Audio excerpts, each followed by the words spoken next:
Good morning, distinguished guests, ladies and gentlemen, and live viewers worldwide. Welcome to the 2020 Tang Prize Masters Forum in Biopharmaceutical Science. This forum is organized by Tang Prize Foundation in collaboration with Experimental Biology at National Cheng Kung University.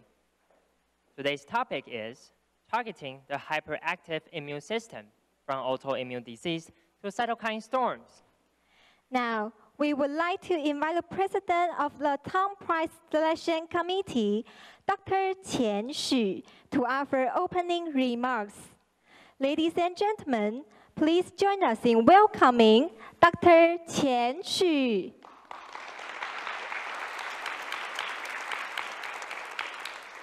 Thank you.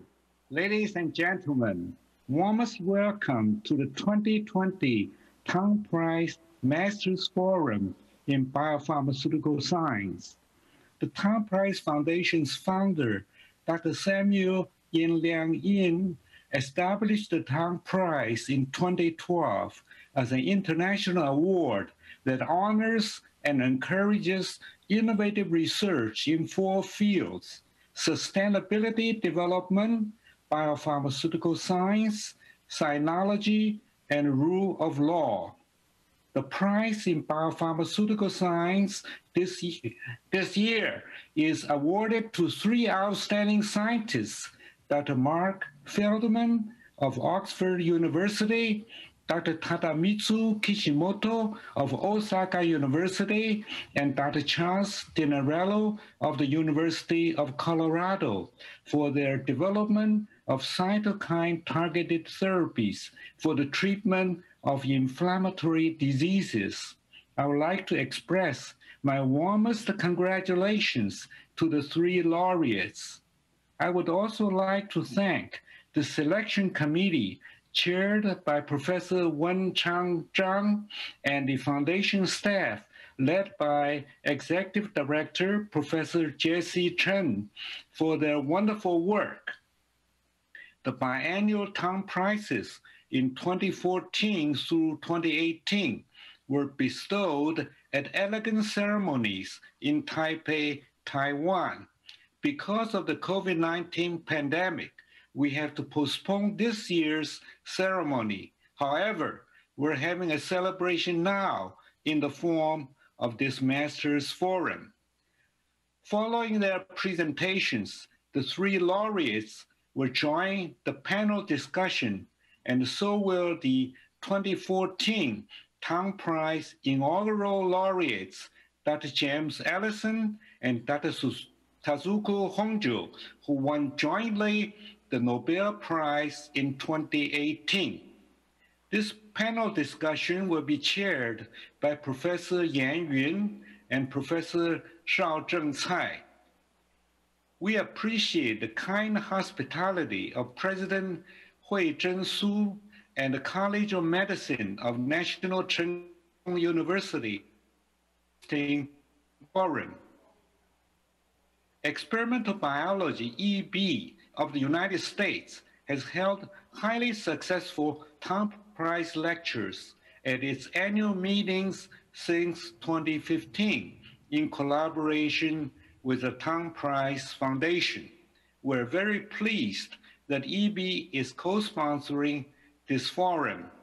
It gives me great pleasure to invite EB representative, Dr. William Coleman, to give his welcoming remarks. Thank you, Dr. Qian Xu. Next, we would like to invite the representative of experimental biology, Dr. William Coleman, to give his address. Please join us in welcoming Dr. William Coleman. Good evening. I'm pleased to provide some opening comments for the Tang Prize Masters Forum on Biopharmaceutical Science as a representative of the Experimental Biology Organization, which is composed of 5 partnering scientific organizations: the American Association for Anatomy, the American Society for Biochemistry and Molecular Biology, the American Physiological Society, the American Society for Pharmacology and Experimental Therapeutics, and the American Society for Investigative Pathology. The Experimental Biology Organization is honored to co-sponsor this extraordinary scientific event. The mission of the Experimental Biology Organization significantly overlaps with that of the Tang Prize Organization to recognize exceptional scientists around the globe, shine a light on the great research they are doing, and provide a forum for dissemination of this science.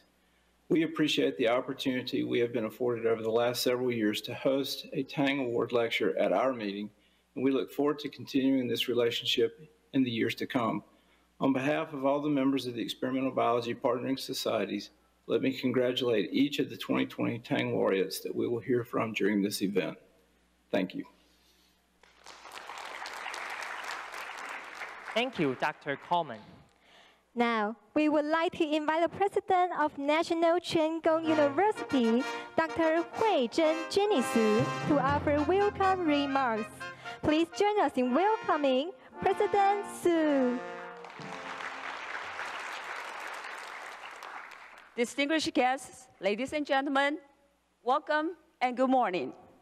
And to our international colleagues who are joining us from all over the world, a very good afternoon or good evening. NCKU, the National Cheng Kung University, is most privileged to co-host the 2020 Tang Prize Forum in the Biopharmaceutical Sciences. And my warmest congratulations goes to the three laureates. As mentioned earlier, Dr. Feldmann from Oxford University, Dr. Kishimoto of the Osaka University, and Dr. Dinarello from the University of Colorado for their development of cytokine targeting biological therapies treating inflammatory diseases.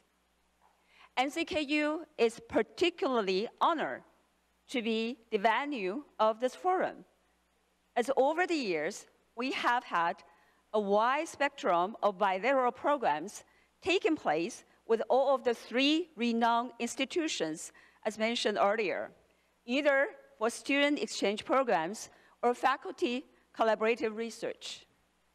We very much consider this is also a way of celebrating the great accomplishments of our respected colleagues and close friends. The inflammatory response of the human body reacts to the external stimuli, resulting in the accumulation of white blood cells. White blood cells eliminate potentially harmful antigens. If the inflammatory responses is not properly regulated, hyperinflammations, or in the worst case, chronic inflammation occurs, resulting in rheumatoid arthritis, multiple sclerosis, and other autoimmune diseases. Today, our speakers will share with us the control of interleukin-1 beta, TNF, and interleukin-6. These cytokines play a very important role in the inflammatory responses. The research of the awardees started many decades ago and now lead to the development of better treatments for autoimmune diseases. The forum today is not only joined by faculty, post-research fellows, but also elite high school students from the region. We are hopeful this Master Forum would enlighten the minds and souls of different generations to search, to discover, and to benefit the humankind. I thank you and enjoy the Master Forum. Thank you, President Su.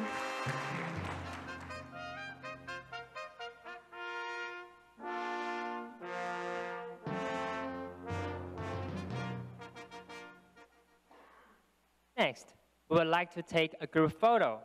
Please remain in your seat. Our photographer will take a photo from the stage. Everyone, please turn to the stage.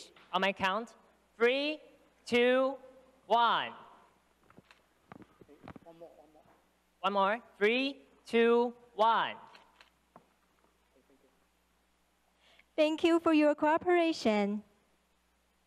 Ladies and gentlemen, we would like to invite the chair of this forum, Emeritus President of Taipei Medical University, Dr. Yan Yun, and our co-chair, Chair Professor of National Cheng Kung University, Dr. Sean Tsai, to moderate over the following speech. Please welcome Dr. Yan and Dr. Tsai.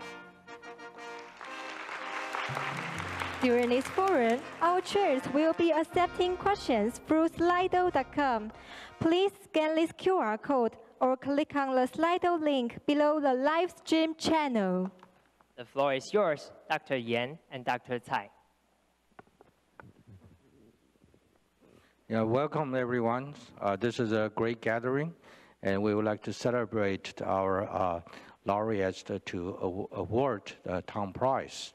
And today you will find out it will be very fruitful, the ceremony, and we are going to learn from our pioneers in this field.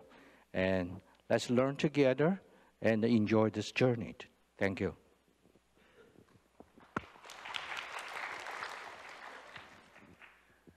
Good morning, everyone. Welcome to NCKU. I agree with President Yan that this is very delighted event that NCKU has the honor to host. So we will start today's Masters Forum.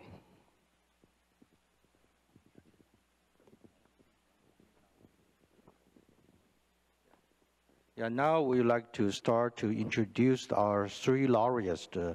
And the first one we would like to start to introduce is Dr. Charles Dinarello from University of Colorado. And Dr. Dinarello identified and cloned IL-1 beta and many other related works. He established this field and using IL-1 beta as a potent immediate protein to explain the fever and inflammatory diseases, such as rheumatoid arthritis, etc.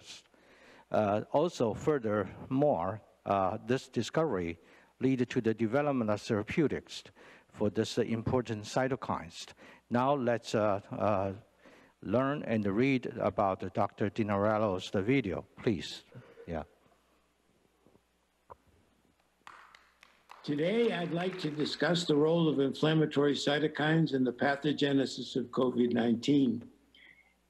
Another title for this talk is The Mechanisms of the Cytokine Release Syndrome, which is induced by the viral infection. Early on in this disease, from China, there was an indication that the cytokines were actually very high in the disease, and that they speculated that much of the pathology of the disease was actually coming from this large amount of inflammation due to the viral infection. They noticed that the increase in the chemokines were elevated, and IL-18 as well, produced from the circulating monocytes. But interestingly, they concluded that IL-6 was actually not coming from the monocytes, but rather from the epithelial cells. In that study, the authors concluded that the infection induced excessive cytokine release, which correlated with the lung injury and the pathogenesis of the disease.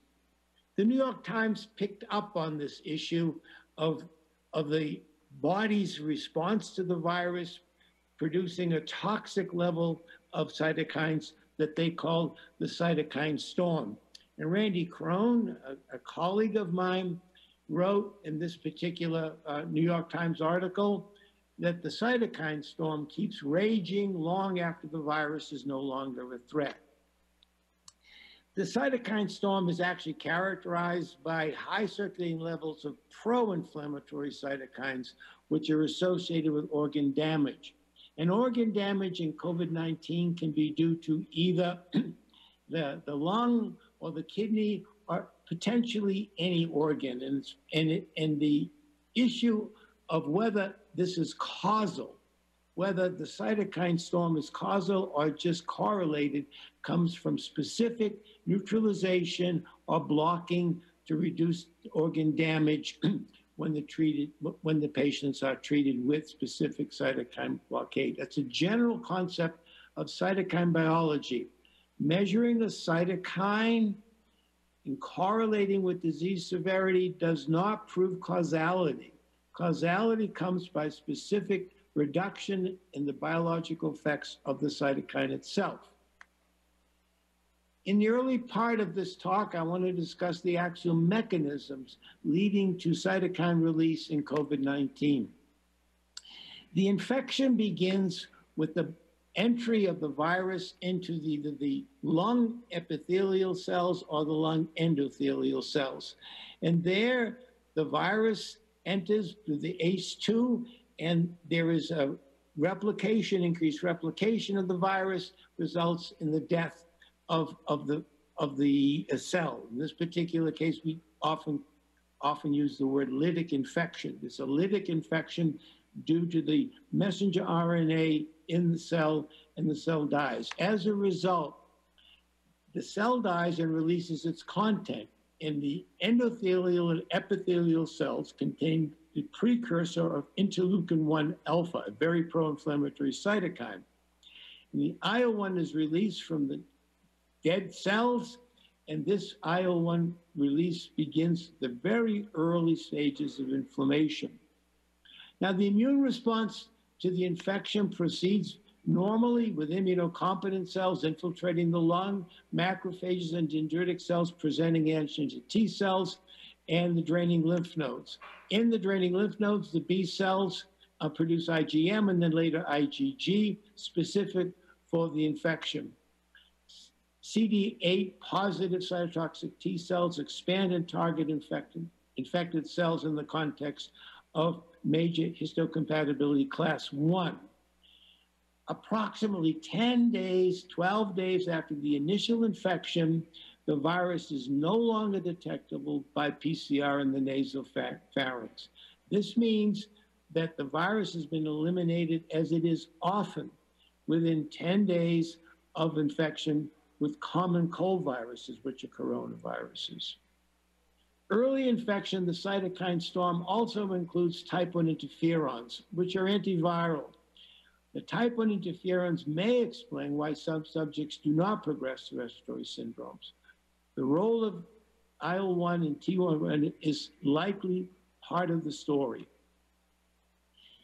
As we said earlier, that the early response of release of the IL-1 precursor released locally in the lung following the lytic infection plays a role. We do know that receptors for IL-1 are numerous in the lung epithelial and endothelial cells. As a result, IL-1 alpha is active. It stimulates the type 2 endothelial cells and epithelial cells to release the neutrophil chemokine interleukin-8. And interleukin-8 is early by inducing infiltration of neutrophils into the lung, and this is an early mechanism that initiates respiratory symptoms as it damages the lungs' endothelial and epithelial structures. Now, the pathways leading to the cytokine storm seem to be progressive. Early in the lung infection, the virus infects the epithelial cells, and there's death of the cells and the release of IL-1 alpha. IL-1 alpha releases chemokines, but also interleukin-1 beta and GCSF from the resident macrophages in the lung. This GCSF, granulocyte colony stimulating factors, and IL-1 enter the circulation. IL-1 alpha does not enter the circulation. In the bone marrow, the response to GCSF and IL-1 beta is the release of immature neutrophils and monocytes. They enter the circulation, leaving the bone marrow and enter the lung. In the lung, they attach to the endothelium, opening the endothelial junctions, resulting in the capillary leak syndrome, which characterizes the pneumonia. The increased infiltration of these cells results in cytokine production, particularly IL-1 beta, IL-6, also IL-12, IL-18, TNF, and chemokines. The processing of IL-1 beta and IL-18 is done by the NLRP inflammasome, which we'll discuss soon. The cytokine storm is then initiated, and high levels of IL-6 are noted, but also IL-1 beta. In the liver, the response is to produce CRP, but also D-dimer and ferritin. D-dimer and ferritin are indicators of another aspect of the cytokine storm, that is macrophage activation syndrome, which some patients suffer from, and is due to activation in the liver by the combination of IL-18 and IL-12. Now, the pro-inflammatory properties of immature neutrophils, efferent lung, these are also called myeloid-derived suppressor cells, plays a critical role because their properties are very destructive to structures in the lung. One of the properties is the production of the immunosuppressive nitric oxide. Prostaglandin E2 also suppresses the T cell function. Reactive oxygen species are generally toxic for the immune system. The cytokines and chemokines are produced by these neutrophils, including IL-1 beta, IL-6, TNF, as well as IL-8. And PD-1 and PD-1 ligand, highly immunosuppressive for cancer, are also immunosuppressive in this infection. In addition, indoleamine 2,3-deoxygenase, highly suppressive for T cell function. These are all properties of these immature neutrophils as well as monocytes in this disease. How do we treat them? Well, here is the structure of what we believe is happening in this disease, leading to the cytokine storm. What is available for treatment?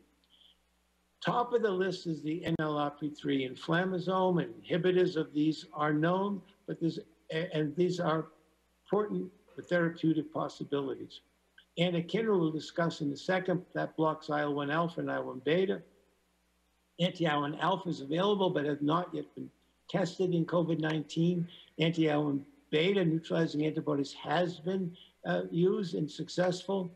And of course, blocking IL-6 with the IL-6 receptor, as well as IL-18 with the IL-18 binding protein. These are all available to be tested in COVID-19 patients. Most of the studies to date have focused on anakinra to block IL-1 and antibodies to block IL-6. The ongoing studies of anakinra in COVID-19 are numerous. But before we talk about these, how does anakinra work?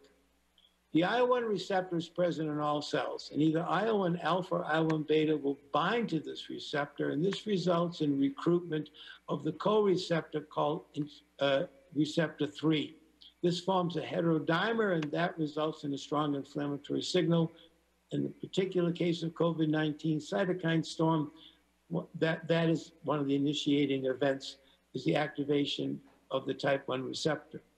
To block the type 1 receptor, we use anakinra, which is a natural receptor antagonist of receptor 1. And this binds quite tightly to the IL-1 receptor 1, and that prevents the binding of IL-1 alpha or beta to the receptor. It's a pure receptor antagonist, and there is no signal, no inflammation. Several studies have been published now using anakinra. This is one that was published in Lancet recently by my postdoc, Giulio Cavalli. You can see from this graph that high doses of anakinra protected against death and protected against mechanical ventilation. A similar study using anakinra was published by a French group, again showing a reduction in death and a reduction in the need for mechanical ventilation. Here is our own study, also a French study by my former postdoc, Gilles Kaplinsky, published in PNAS recently.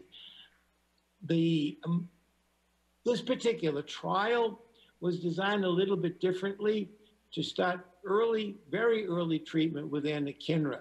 As soon as the patients returned to the hospital respiratory syndromes, they were initiated with an intravenous dose of anakinra. And these are the results that we observed.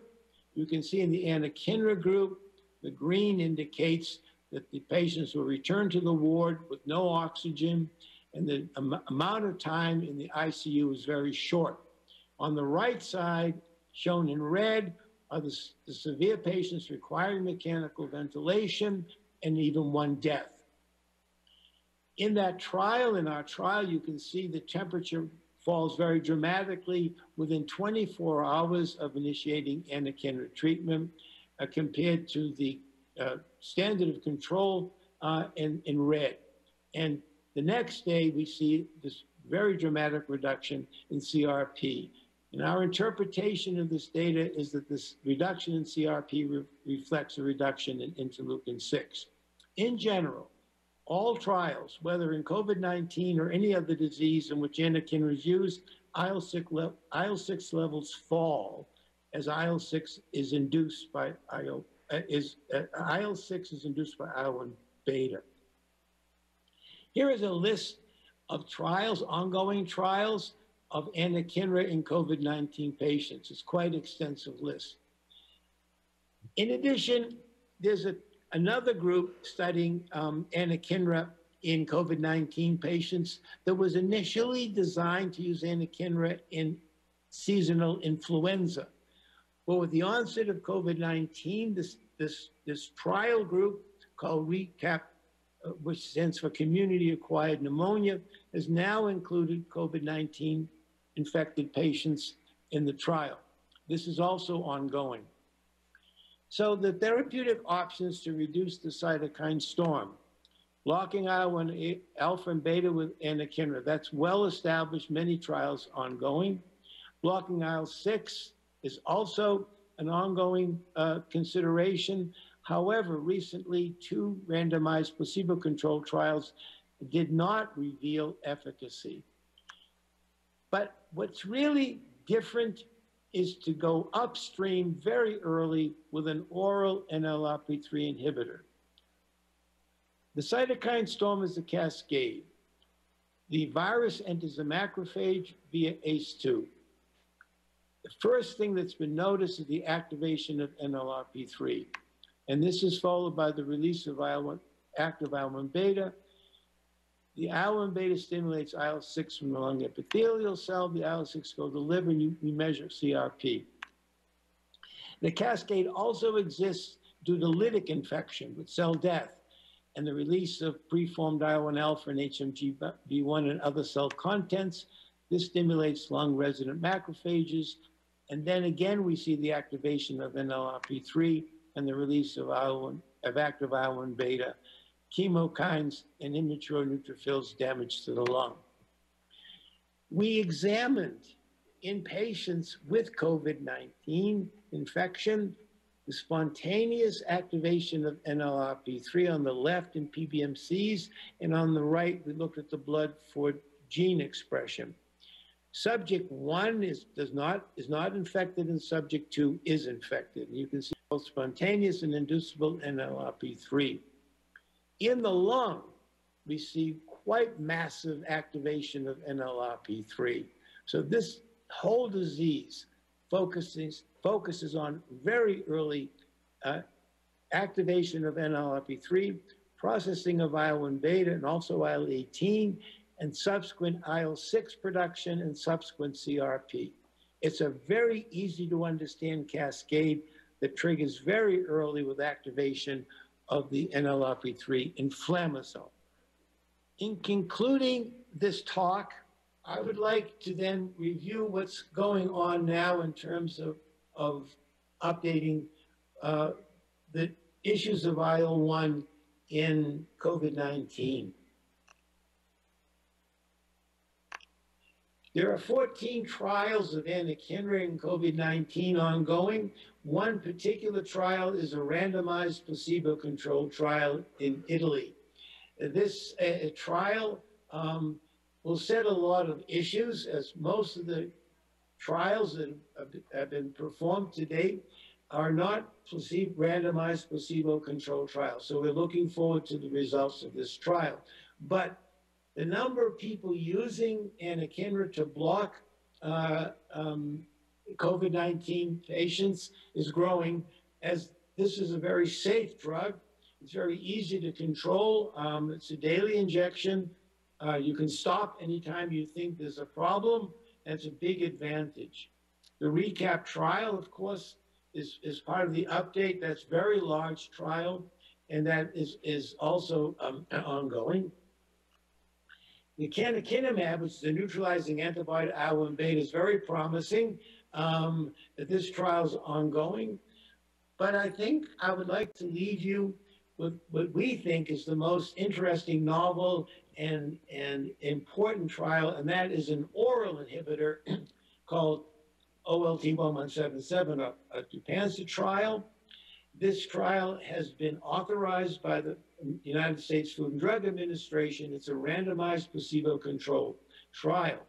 It targets with a pill the NLRP3 inflammasome very early in the disease, and we believe that this is an outpatient type of approach to reduce the progression of the disease to the level of a cytokine storm. It's an early inhibitor of IL-1 beta, which is the initiator of the cytokine storm. And we're very hopeful once this trial begins that we'll have data that supports this concept. And thank you for your attention.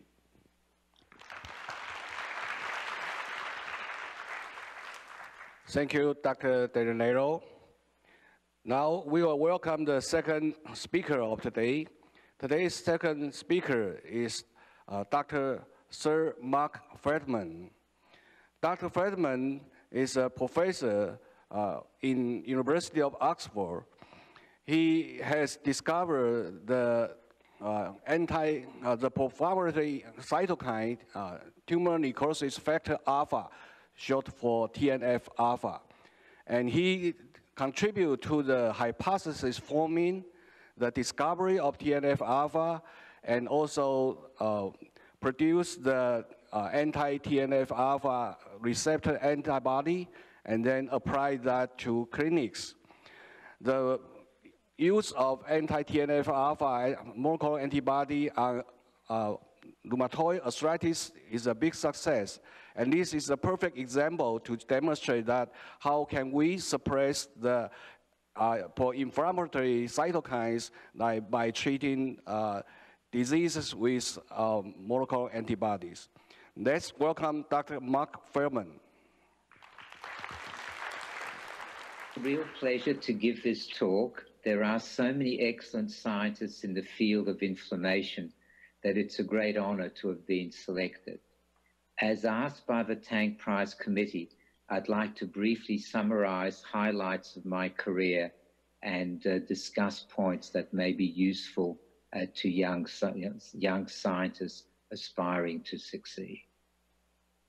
I've entitled this talk, Translating Molecular Insights in Autoimmunity into Effective Therapy.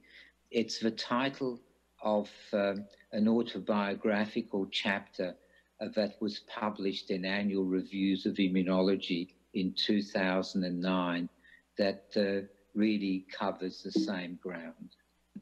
An important question for all scientists is how did they choose their career? I started my academic career in medicine and finished in '66, and then spent a year as a resident medical officer in hospital. And I realized I could do very little for our patients. The solution was clearly research, and I was fortunate that I was accepted into the best research institute in Melbourne, the Walter and Eliza Hall. There I learned skills and developed interests which were very important in facilitating the discovery of the role of TNF in arthritis and other diseases. Very important in a PhD, not only is the quality of the institution, but also the people you interact with. And I was fortunate that I acquired very good mentors that have helped me in my career. Gus Nossel on the left was my nominal PhD supervisor. He actually wasn't there when I arrived, and I was given into the tender care of Erwin Diener, a much more close to the bench scientist. Intellectually, I got a lot of support from Jacques Miller, who had become famous for having discovered the function of the thymus a few years earlier, and had just recently published evidence that T lymphocytes interacted with B lymphocytes in order to generate the production of antibodies. This is what my mentors looked like in 1970, And at the top, you can see the Hall Institute as it was in 1970, and below what it looks like now. Much more glossy, much nicer, much bigger. And of course, it was much better as a student to be in a small place. Very important as well as the institution, the mentors, is the topic that you work on. I was given an interesting topic to optimize tissue culture in immunology, to get mouse spleen cells to reproducibly produce antibody in vitro. This would enable a lot of reductionist experiments analyzing which cells were needed, how did they interact, was cell contact needed. And this is a summary of my PhD. I optimized the cultures effectively. I was able to develop a variant of this culture system, which enabled T cells to be separated from B cells. They could still communicate effectively, and that was the beginning of my interest in molecular mediators of immunity, the proteins which we now call cytokines. The discovery of the role of TNF in rheumatoid arthritis was based on skills that I'd learned at the Hall Institute, but it was also based on responding to the work of others. In the early 80s, it was published by several groups that autoimmune disease tissue had enhanced expression of HLA-DR molecules. This was in comparison to other inflamed tissue. You can see rheumatoid arthritis tissue on one side and the degenerative disease osteoarthritis on the right side. Now, the function of HLA-DR molecules is well known. They bind peptides involved in T cell stimulation. And so upregulated HLA-DR suggests that antigen presentation may be augmented. But very importantly, the expression of HLA-DR molecules on cells that usually do not have them indicates the presence of inducers of these molecules. And at the time, the only known inducers were cytokines like interferon and tumor necrosis factor. And so in 1983, I published a new hypothesis on the mechanism of autoimmune diseases. This was before we had the data. This was a more relaxed time in science. At the moment, nobody publishes an interesting idea without the data. They would be too worried that they could be scooped. But there were a lot less scientists then. It was a slower pace of science, and this was still done. And on the right, you can see the publication in the Lancet with my colleagues that had been studying the histology of the thyroid. And the mechanism is quite simple. Autoimmune disease tissue, if it's upregulated HLA-DR, it would bind local peptides, autoantigenic peptides. They would activate T cells, which would then activate B cells, initiate tissue damage. And so this vicious cycle of autoimmunity was tested very rapidly. We knew how to test it when we published the hypothesis, and was pretty much established within a couple of years using autoimmune thyroid disease operative specimens, lots of cells to study. However, thyroid diseases do not permit studying the molecular mediators, the cytokines and interferon, which are involved in this process, in this hypothesis, because the surgery is only done on quiescent tissue. And to get active disease tissue, I changed my disease I was studying to rheumatoid arthritis, a very common autoimmune disease, and worked with Ravindra Maini. As a founder member of the Cytokine research group, I was in touch with colleagues and friends who were cloning the cytokine genes, both in academia and in companies.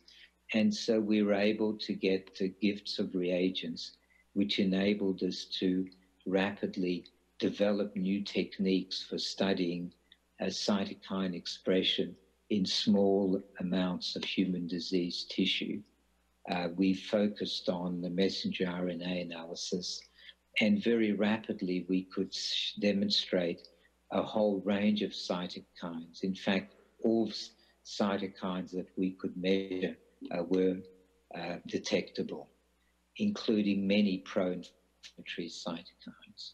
And so a real puzzle was which, if any, of these pro-inflammatory cytokines may be therapeutic targets. And this was solved by going back to our knowledge of optimizing tissue culture, because what was done as a test bed to work out which was the important cytokines was to optimize tissue cultures so that the human disease tissue would in vitro continue to produce the same molecular mediators. And here we were measuring interleukin-1. And the killer experiment performed by Fionnuala Brennan, a postdoc at the time, was adding antibodies to tumor necrosis factor in both types, TNF-alpha or lymphotoxin TNF-beta. And you can see the dramatic reduction in the production of interleukin-1 by blocking a different mediator, TNF. That was the first clue that TNF may be the important therapeutic target for rheumatoid arthritis. So the experiment which I've described to you is summarized in the middle. It shows that TNF-alpha drives the production of interleukin-1. We tested whether TNF-alpha blockade reduced other pro-inflammatory mediators, and it did.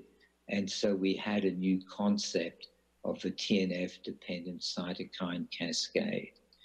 This concept was not readily acceptable to the community, but this was our driver, our most important rationale for carrying on. And it was a challenge to carry on because the community was not believing that blocking a single cytokine could have a major impact on a disease with many pro-inflammatory cytokines. But in 1992, we were able to get anti-TNF antibodies from a small biotech, Centocor, and we started an academic-led trial with myself and Ravinder Maidi as the principal investigators. This is the third trial in the series. All of them worked rather dramatically. This is the one that demonstrates standard of care, the appropriate doses, 3 or 10 milligrams per kilogram, and the fact that the addition of another drug, methotrexate, the orange line, has an additional benefit.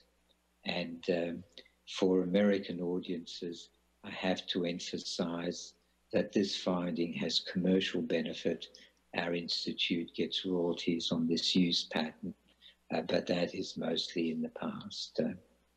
But this is now standard of care, the combination of anti-TNF with methotrexate is used by probably 3/4 of patients with arthritis on anti-TNF. And so this has had considerable implications in medicine. In our initial trials, we saw patients with psoriasis get better in front of our eyes, and very rapidly other diseases were tested based on our success, inflammatory bowel disease, and ankylosing spondylitis. And so since 2012, anti-TNF has been the biggest drug class. 2012 was the year when statins went off patent. And the global sales are now $36 to $40 billion a year. There's 5 original anti-TNFs and more than 40 biosimilars. And they're used in many inflammatory diseases. At the top is the list of the 5 pioneer indication drugs. Adalimumab is the one that's the best seller. It's subcutaneous. Infliximab is the one we did our trials with. So that was the first one to demonstrate outstanding success. And you can see more than 10 different diseases and many other diseases are treated off-label. So since anti-TNF is the anti-inflammatory drug that's used in the most diseases, apart from corticosteroids, that's used in more. When COVID-19 started to emerge early this year, a question that arose in my mind and that of others is, might anti-TNF be useful in COVID-19? And since the infectious disease and intensive care doctors were not considering it, I wrote a little paper which was published in The Lancet documenting why it might be useful.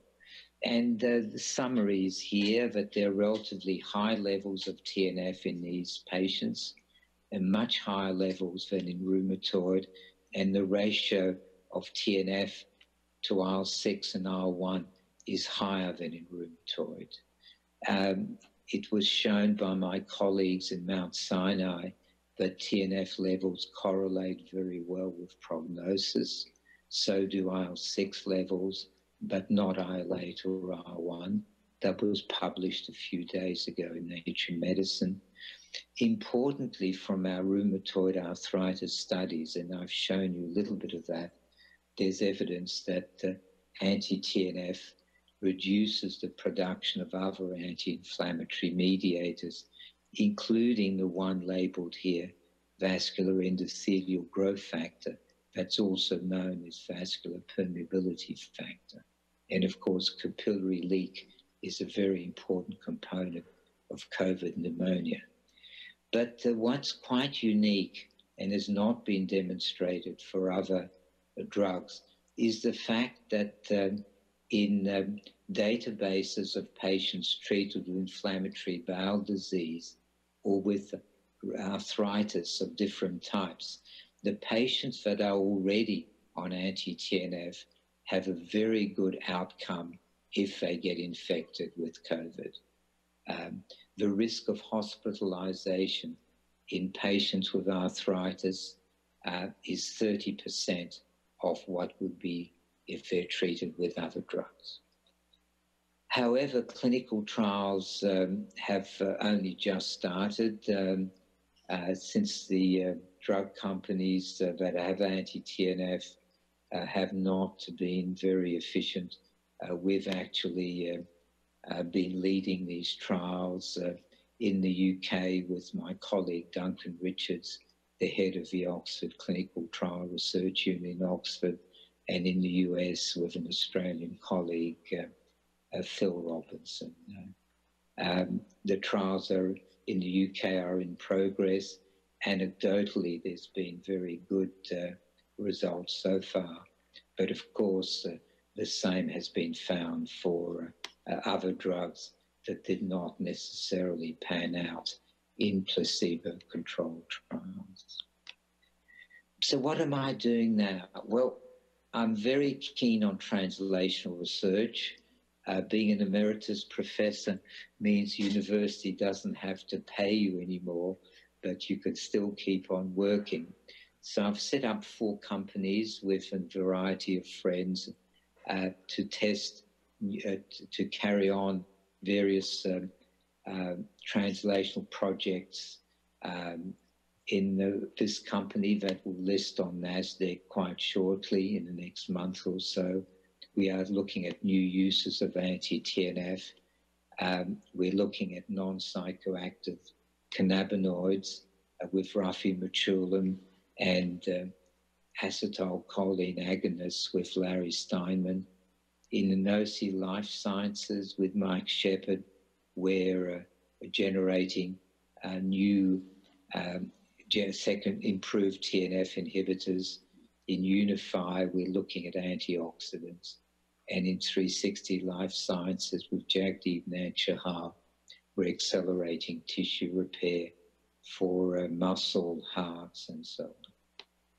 So I was asked what advice from my career can one give to young scholars? And this is quite a challenge. Everybody's different. All I can tell you is my own opinion. But I think it's clear that to me and my friends that science is fun. To be successful in science, you've got to enjoy solving puzzles, and we all do when we're young. Unfortunately, some people stop. In science, we try and solve important puzzles. We have great friends and allies to do it with, wonderful equipment, toys to do it. So it can be fun when it works. It's important to realize that to solving important puzzles, nothing can be done alone. And it's important to learn to value, respect, and learn from your collaborators. If you want to make a difference, you have to ask important questions. It's also relevant to try to focus on what you can do better than others. If you do things that others can do better than you, the outcome is usually predictable. In science, to progress, you have to learn to cope with criticism and rejection, because by definition, anything revolutionary is not going to be popular. The first response can't be true. Science is organized as a society, like all other aspects of life, and I think it's a good idea to contribute to the scientific society, not to be isolated in your own little niche and nest. If you contribute to scientific society, you'll usually get back more than you put in. And one of the things I've done has been to run translational research meetings for the last 35 years. It's helped me make a lot of friends, which have helped me get my work done. Of course, you cannot do science in isolation. In this time of COVID, the importance of your friends and family and support systems to keep you going is really important. But really, if you're going to do your best work, it's important to have good collaborators. Make your scientific collaborators friends much better for the future. It's much more fun to work with. And I just want to end by showing you my most important collaborators in the development of anti-TNF therapy. Ravinder Maini, my long-term colleague in this field since 1984. Fionnuala Brennan, the person that did the pivotal experiment, a postdoc at the time, and a terrific scientist. Unfortunately, she died. We obtained our anti-TNF reagents from Genentech, courtesy of Dr. Michael Shepard. We are lifelong friends, and we're working together on next generation TNF inhibitors. And the anti-TNF drug was delivered to us by my ex-student, James Woody, when he became chief scientist at Centocor. And this is a picture I love of Jim Woody, Captain Woody, when he was the head of a naval medical research command in the US. And these are my best friends in science. And we've worked together for many years to deliver progress for mankind. Thank you. Thank you, Sir Feldmann. This is wonderful to share your experience in science, also encourage our young students and generations participating in the scientific fields. Next laureate I would like to introduce is Dr. Kishimoto from University of Osaka. Dr. Kishimoto is a pioneer in cloning the IL-6 and its receptor. And also, Dr. Kishimoto developed an inhibitor antibody against the receptors, taking the basic research translated into the clinical practice. And you can hear from the two speakers before Dr. Kishimoto and understand how important IL-6 played a role in the immunology research and the related disease. Welcome, Dr. Kishimoto's video. Yeah. It is indeed my great honor to be one of the recipients of this very prestigious Tang Prize. At this forum, I will talk on the historical overview of my study on interleukin-6, which is continuing for almost half century. I graduated medical school in 1964 and started immunological research. I had the interest, why does antibody produced against patient own bodies in lupus or rheumatoid arthritis? At that time, almost nothing is known about immunology. In 1968, the presence of T cells and B cells and their collaboration in the antibody production were discovered by Jack Miller and Max Cooper.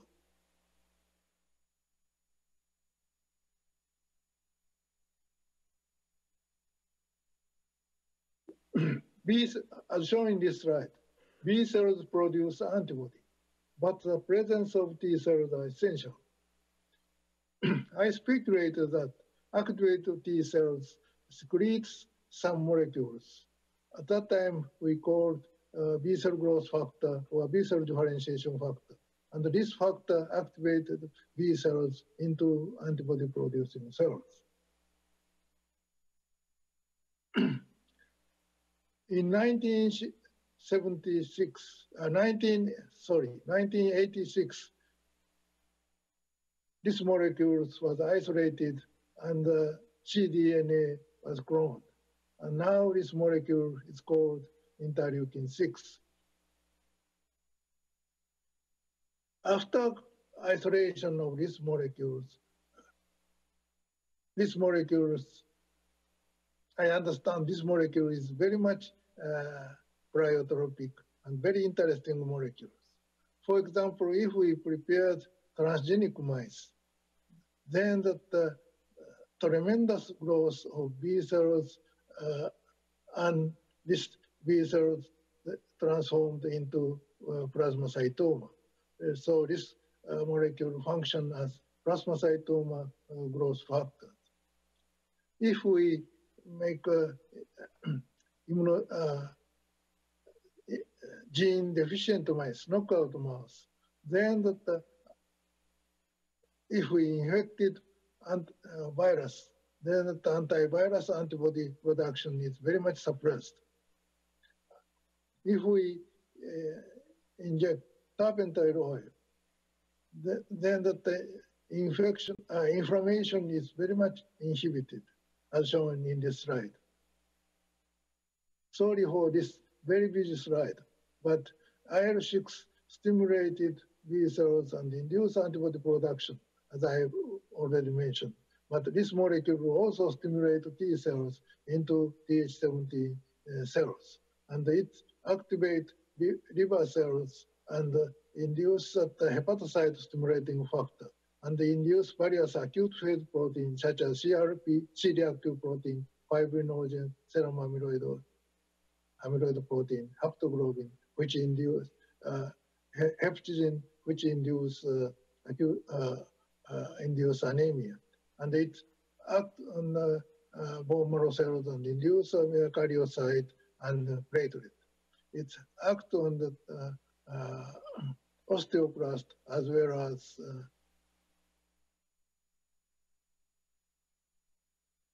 its act on the, as I mentioned, B cells, the induced plasmacytoma myeloma.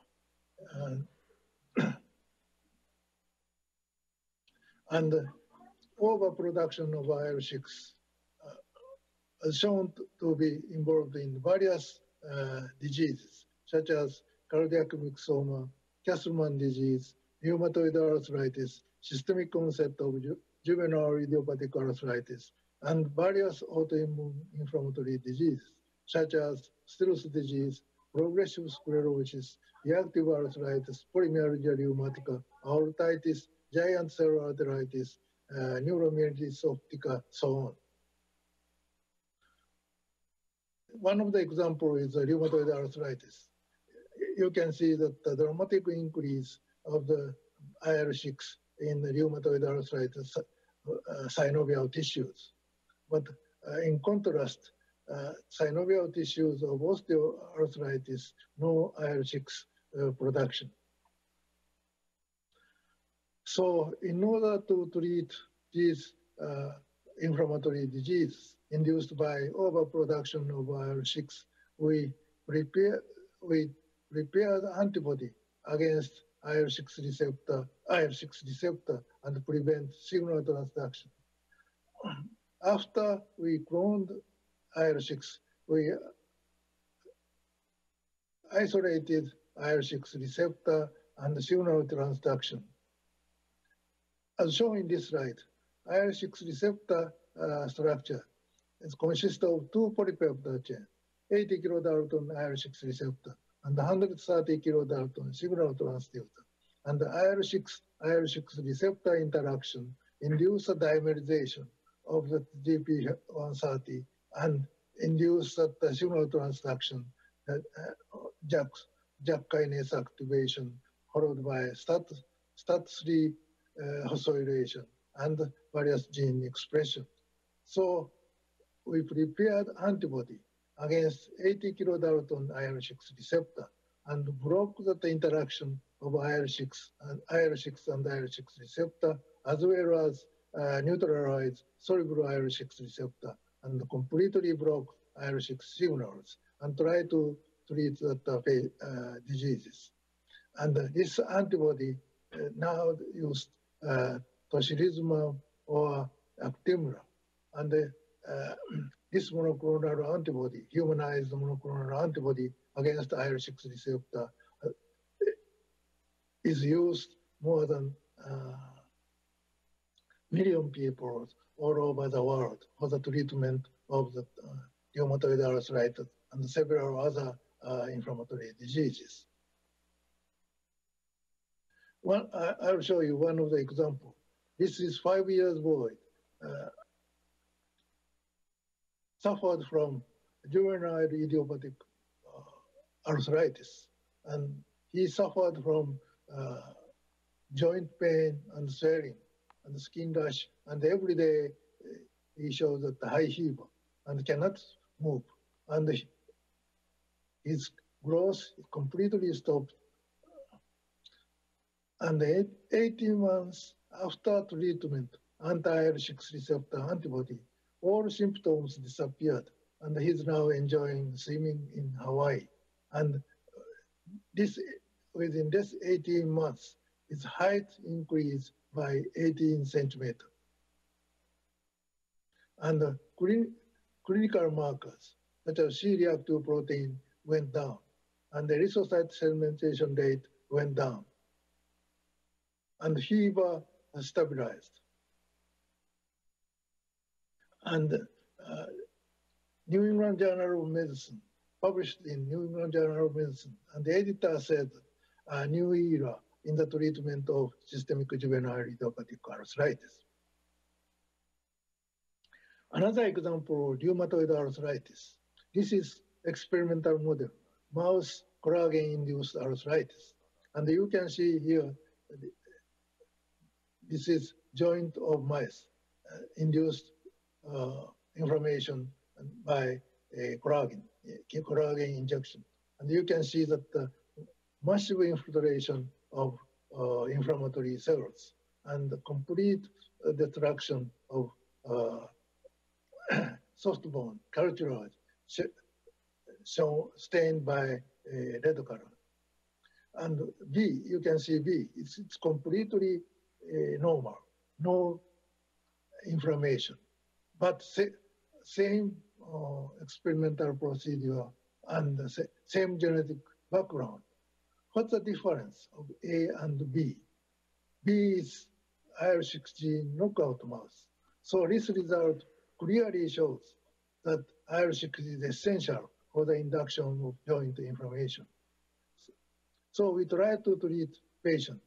This is severe rheumatoid arthritis, and the injection of anti-IL-6 receptor antibody, then morning stiffness and joint pain and swelling disappeared, and fibrinogen and the C-reactive protein went down. And 1 year later, no bone absorption and no joint destruction, but without treatment, another patient showed that bone absorption and the joint destruction 1 year after. Then that official clinical trials have been done in all over the world. This is one of the examples done in Japan, 2005.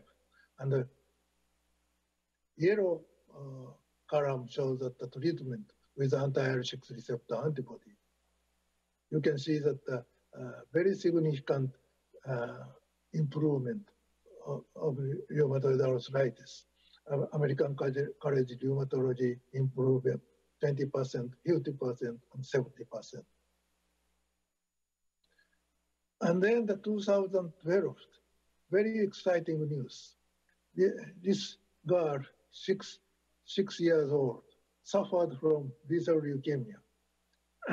And then the first, at Pennsylvania University, the first trial by chimeric antigen T-cell receptor therapy. T-cell receptor is chimeric by anti-CD19 antibody and transferred into this girl. And then that this articles in New York Times said that after transfer of T cells, she showed that the very high fever and blood pressure went down. And doctor noticed her level of one of the cytokine, interleukin-6, went up to 1,000-fold. And she's almost dying. But so the doctor ordered the drug, Actemra, anti-IL-6 receptor antibody. He said that the response was amazing. A couple of hours later, all symptoms disappeared.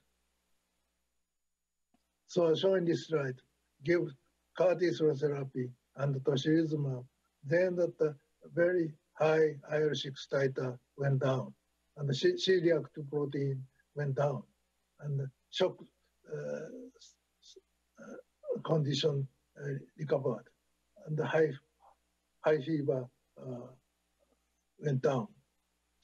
So this clearly shows that the anti-IL-6 receptor antibody is very much useful for the treatment of the cytokine storm-induced shock. This is CAR T-cell therapy. These T-cells attack the tumor cells, CD19 positive B-cell leukemia in this case. But these CAR T-cells activate macrophage, and macrophage induce large amount of IL-6 and high fever and hemophagocytosis and shock induction. Then anti-IL-6 receptor monoclonal antibody neutralize this IL-6. And this shock condition is recovered. But important point is difference from the steroid hormone. This anti-IL-6 receptor monoclonal antibody rescue the shock, but anti-tumor effect is not impaired. So that this is very useful treatment for side effect of CAR T-cell therapy. Then how about COVID-19? This is in vitro studies of vascular endothelial cells. The natural activation shows that the very high IL-6 and IL-8 and MCP-1. And interestingly, this activation of endothelial cell induced very high plasminogen activate inhibitor 1. So that the vascular damage, but tocilizumab anti-IL-6 receptor in antibody completely suppressed IL-6 and IL-8 and MCP-1. Also inhibit PI1 levels. So this is the COVID-19 patient and treatment with anti-IL-6 receptor antibody. COVID-19 patient serum shows that the high titer of IL-6, IL-8, MCP-1, IL-10, and interestingly PI1. So that the patient, COVID-19 patients show that the blood vessel damage and coagulation. And treatment with anti-IL-6 receptor monoclonal antibody went down, C-reactive protein went down, and PI1 also significantly went down, so that this antibody may be effective for the treatment of COVID-19 patient by inhibiting PI1 induction and prevent that blood coagulation and endothelial vascular endothelial cells damage. So this is the history and milestone of our discovery in IL-6 related research. So as I mentioned, 1986, cloning of IL-6, and then followed by cloning of IL-6 receptor and transcription factor NF-IL-6 and signal transducer GP130 and signaling molecule STAT3 and the negative regulator suppressor of cytokine signals. And recently, we also found that the ALID5A, which regulate IL-6 messenger RNA. And this very basic studies was applied for the clinical studies. And as I already mentioned, overproduction of IL-6 induced rheumatoid arthritis, Castleman disease, and juvenile idiopathic arthritis, and recently giant cell arteritis, Takayas arteritis, and very recently CAR T-cell therapy side effect. Such kind of treatment has been done. And in 1990s, our paper very much highly cited. And then that I was one of the 10 superstar in biomedicine. It's published in the Science. On the basis of this our series of studies, our university, Osaka University, established Immunology Frontier Research Centers. This is one of the Japanese international premier research institute.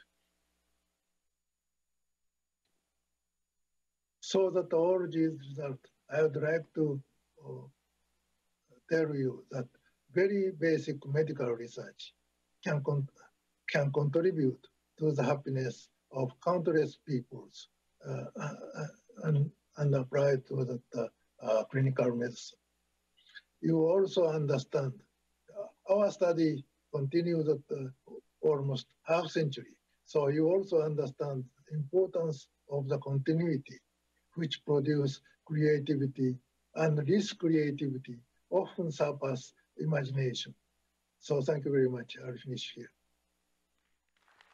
Yeah, thank you, Dr. Kishimoto. It's a wonderful address about your career and also how to deal with a very difficult question and find out the path. Yeah. Now we would like to introduce Dr. Shu Chen to give us the closing and the comments for all three laureates. Yeah. On behalf of the Tang Prize Foundation, I would like to express our most sincere appreciation to the three laureates, Dr. Dinarello, Dr. Feldmann, and Dr. Kishimoto, for their superb lectures. They showed us how their groundbreaking research based on creative hypotheses and elegant experiments can advance not only scientific knowledge, but also the understanding, diagnosis, and treatment of important diseases. They have applied the basic principles and approaches in immunology, including knowledge on autoimmune disease, to demonstrate that the excessive release of pro-inflammatory molecules, TNF, IL-1, and IL-6, can cause the cytokine storm and clinical disorders in COVID-19, which is devastating to the health and lives of human beings everywhere in the world. They also summarized the current therapeutical strategies that are used to block these pro-inflammatory cytokines and their upstream stimulant, giving us hope to overcome this dreadful disorder. The laureates' lectures were elegantly delivered with impressive synergism and complementation, like a splendid symphony. Their fruits of research were the outcome of decades of dedicated work. The laureates acknowledged the roles of their mentors and work of their mentees. These illustrate the importance of sustained scientific pursuit and continuity through generations. In addition to presenting their outstanding accomplishments, the laureates also shared their passion about research and gave valuable advice to young scientists about the ways of life and doing science, including the importance of teamwork and learning from criticism, and that science is fun. It can contribute to people's happiness. We're grateful to the laureates for their most stimulating and inspiring lectures. The next phase of the forum is panel discussion. This will be moderated by President Yan Yun and Professor Shaozhen Tsai, who have just given excellent introductions for the three laureates. Now, it is my pleasure to invite Professors Yang and Tsai to start the panel discussion. Thank you, Dr. Chen. Yeah, Sean. Okay, thank you, Dr. Chen. Now we will enter the second part of today's Masters Forum. That's the panel discussion. But before I introduce today's guest, I would like to remind everyone, if you have any questions, you can ask online. All the questions asked online will show in my iPad, and I will pick up the questions and ask the question for you. So remember that if you want to ask any questions, you can now type your questions online now. So then I will introduce today's first three panelists. The first one, I would like to invite Dr. Charles Dinarello, who just gave a wonderful speech in previous videotape. Good morning, Dr. Dinarello. Good morning. Well, it's actually evening here. Oh, good evening. The second panelist, I would like to invite Dr. Marc Feldmann. Good morning, Dr. Feldmann. Good morning. It's very early morning. It's 3 a.m. I know. Just past the midnight, right? The third panelist will be Dr.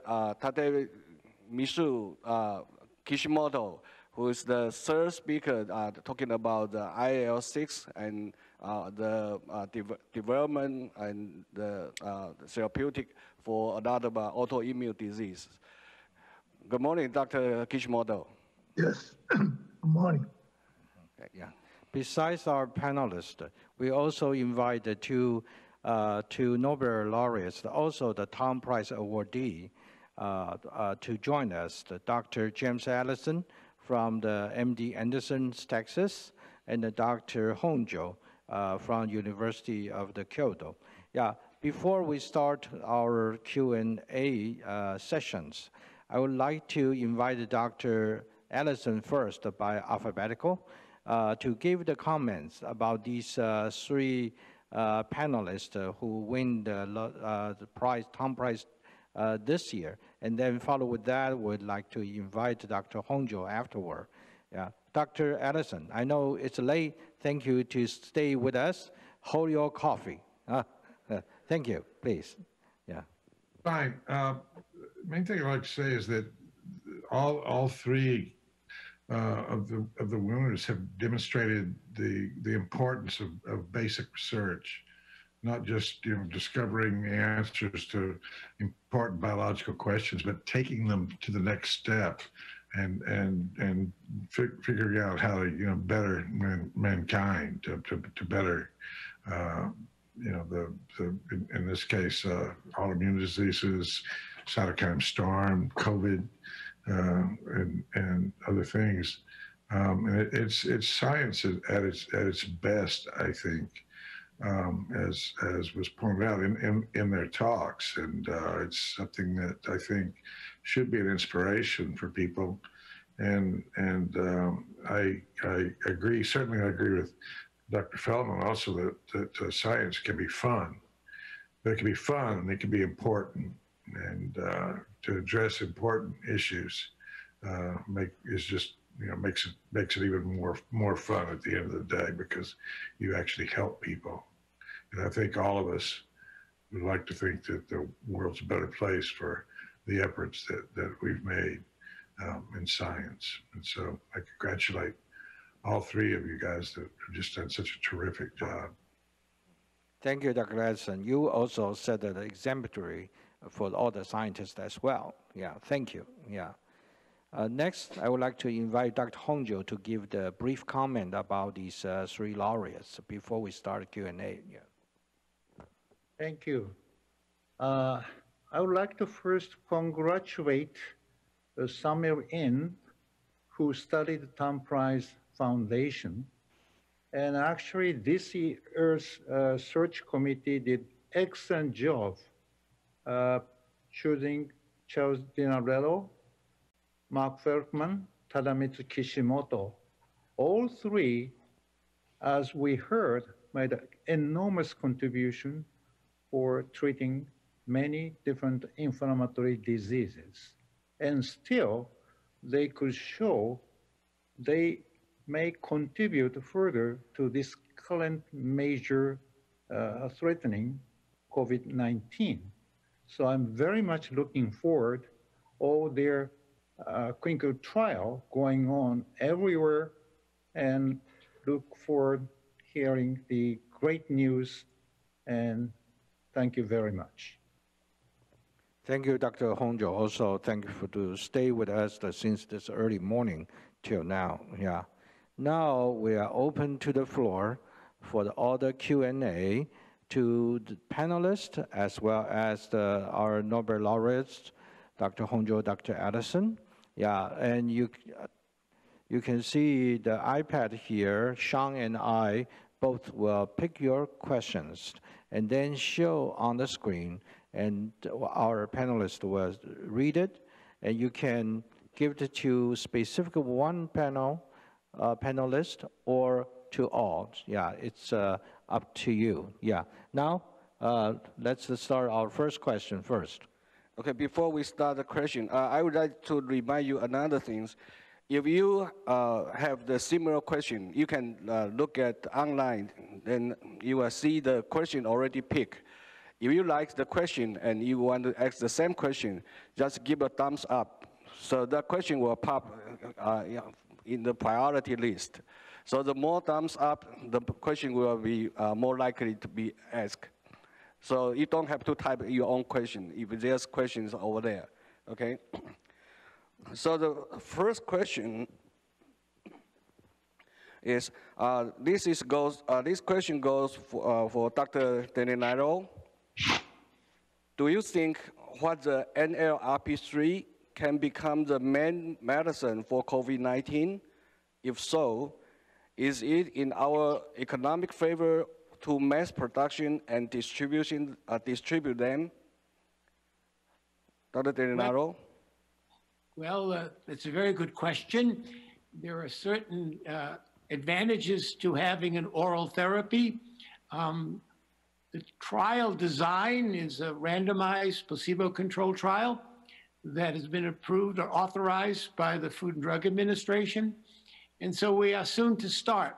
The trial design is based upon our finding that the NLRP3 inflammasome is activated by not only COVID-19 virus, but the original SARS virus. So we have a long history of activation of the NLRP3 inflammasome and the processing and release of IL-1 beta as well as IL-18 by the inflammasome going back more than 10 years. So it came as no surprise to us to find that SARS-2 does the same type of activation.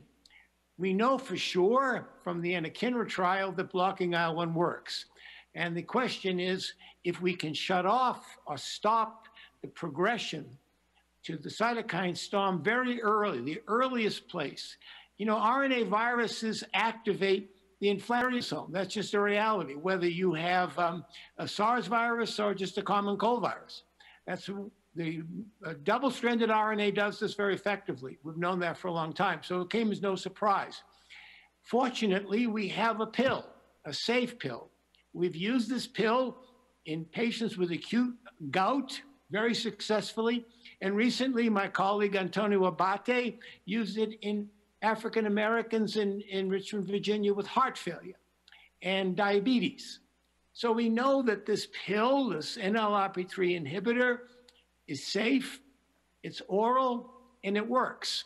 So there's really no reason not to try this. It's not that expensive compared to the cost of anti-IL-6 receptor, the cost of blocking TNF, if the TNF blockers work.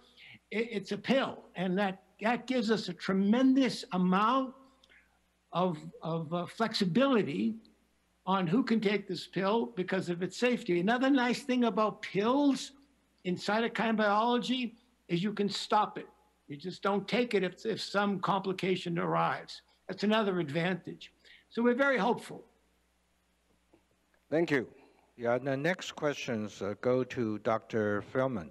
This is a general questions about how you overcome this kind of the stress, disappointing, and criticism when you have a difficult time from your colleagues or challenging your hypothesis. How you overcome that? Could you give the tips to the audience? I bet this is probably from the junior faculty who's struggle for their career. Please, yeah, Dr. Feldmann.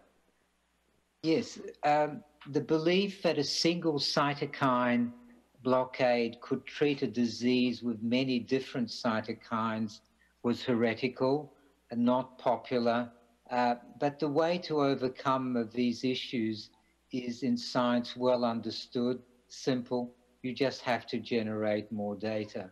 So we continued testing our hypothesis. It wasn't easy to acquire the resources to do the clinical trial, but the first patient given anti-TNF for rheumatoid arthritis told us that this was successful, and you know, the first 20 patients all responded very well. So really the solution to challenges and disagreements is always to generate more data. Okay, thank you. The next question goes to Dr. Kishimoto. There's a audience here say, I have noticed the slide in the treatment of anti-IL-6 monoclonal antibody for COVID-19. Why majority of patient IL-6 level rise after the treatment? Because this antibody blocks the receptor, so that the effect, for example, C-reactive protein or plasminogen activator 1 are decreased. But IL-6 is not decreased because of this antibody blocks IL-6 receptor. So IL-6 still present or not decreased. This is not antibody against IL-6 itself, but it's against the IL-6 receptor. So the not block the binding of IL-6 to IL-6 receptor. So IL-6 still remains. Okay, I think that question is come from a high school student that indicates they are very concentrated to your presentation. What? They are concentrated to listen to your presentation. So they watch the data you show on the slide. It's excellent. The next questions go to Dr. Honjo and Dr. Allison about, since your study, your research, CTLA-4, PD-1, is on one side because the immune system is not function very well. And the three panelists today, on the other hand, actually is quite contrary. They show the immune is overly active. So this like on the two edge of the broad spectrum of the immunology. So what do you see the immune systems to make the balance in our body, and bad and too good or too bad? So what's your comments from your perspectives? Maybe start from Dr. Honjo, please. Yeah. Okay, so this is the kind of eternal problem to how to regulate immune system. Always we need an axle and brake to balance the appropriate immune response. On top of that, we have enormous diversity among individuals. The genes involved in immune reaction could be hundreds. So by the combination of many different genes, you can clearly see response to the same virus, enormous variation. Somebody don't show any phenotype, somebody almost die. And therefore, the regulation, the brake, and the axial balance has to be very delicate.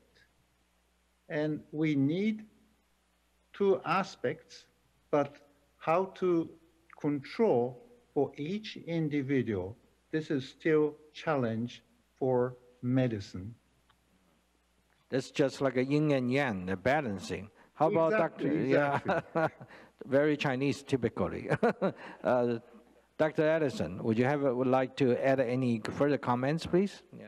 Yeah, I would. I think that one of the differences that Dr. Honjo and I have been in is these molecules seem to regulate the function, all the functions of the T cells, and so they're a little bit coarser, I suppose, than taking out individual cytokines that do individual things. But they also differ in where they work. CTLA-4 works, the molecule itself, by stopping T cell activation during the initial priming, when T cell first encounters antigen. And it seems to even allow cells to differentiate down different pathways. Whereas, PD-1 works on the cells that are already matured and functionally differentiated. And so, both of them work though on the function of T cells, one at the initiation, one later on, and can stop, most cytokines one way or another. So there are other coarse ways of regulating the immune system, but of course, in cancer, that's one of the things that is important, to let everything, release the brakes and let T cells do their optimum function. That's why these molecules both work individually, but when you put them together, it's really dynamite. The response in melanoma is over 50% if you use anti-CTLA-4 and anti-PD-1. Very durable responses. So anyway, it's flip side of one of the same problems. That is, you have to regulate the immune system in multiple ways to keep it from really destroying you. Yeah, thank you. So we know lots, but we still don't know a lot. Yeah, that's why we need to continue to working on this. Yeah, Sean, your call. Okay, the next question, I think any one of our 5 panelists can answer, because these are very good general questions. It says, as mentioned, combined anti-IL-6 and CAR-T show better therapeutic effect.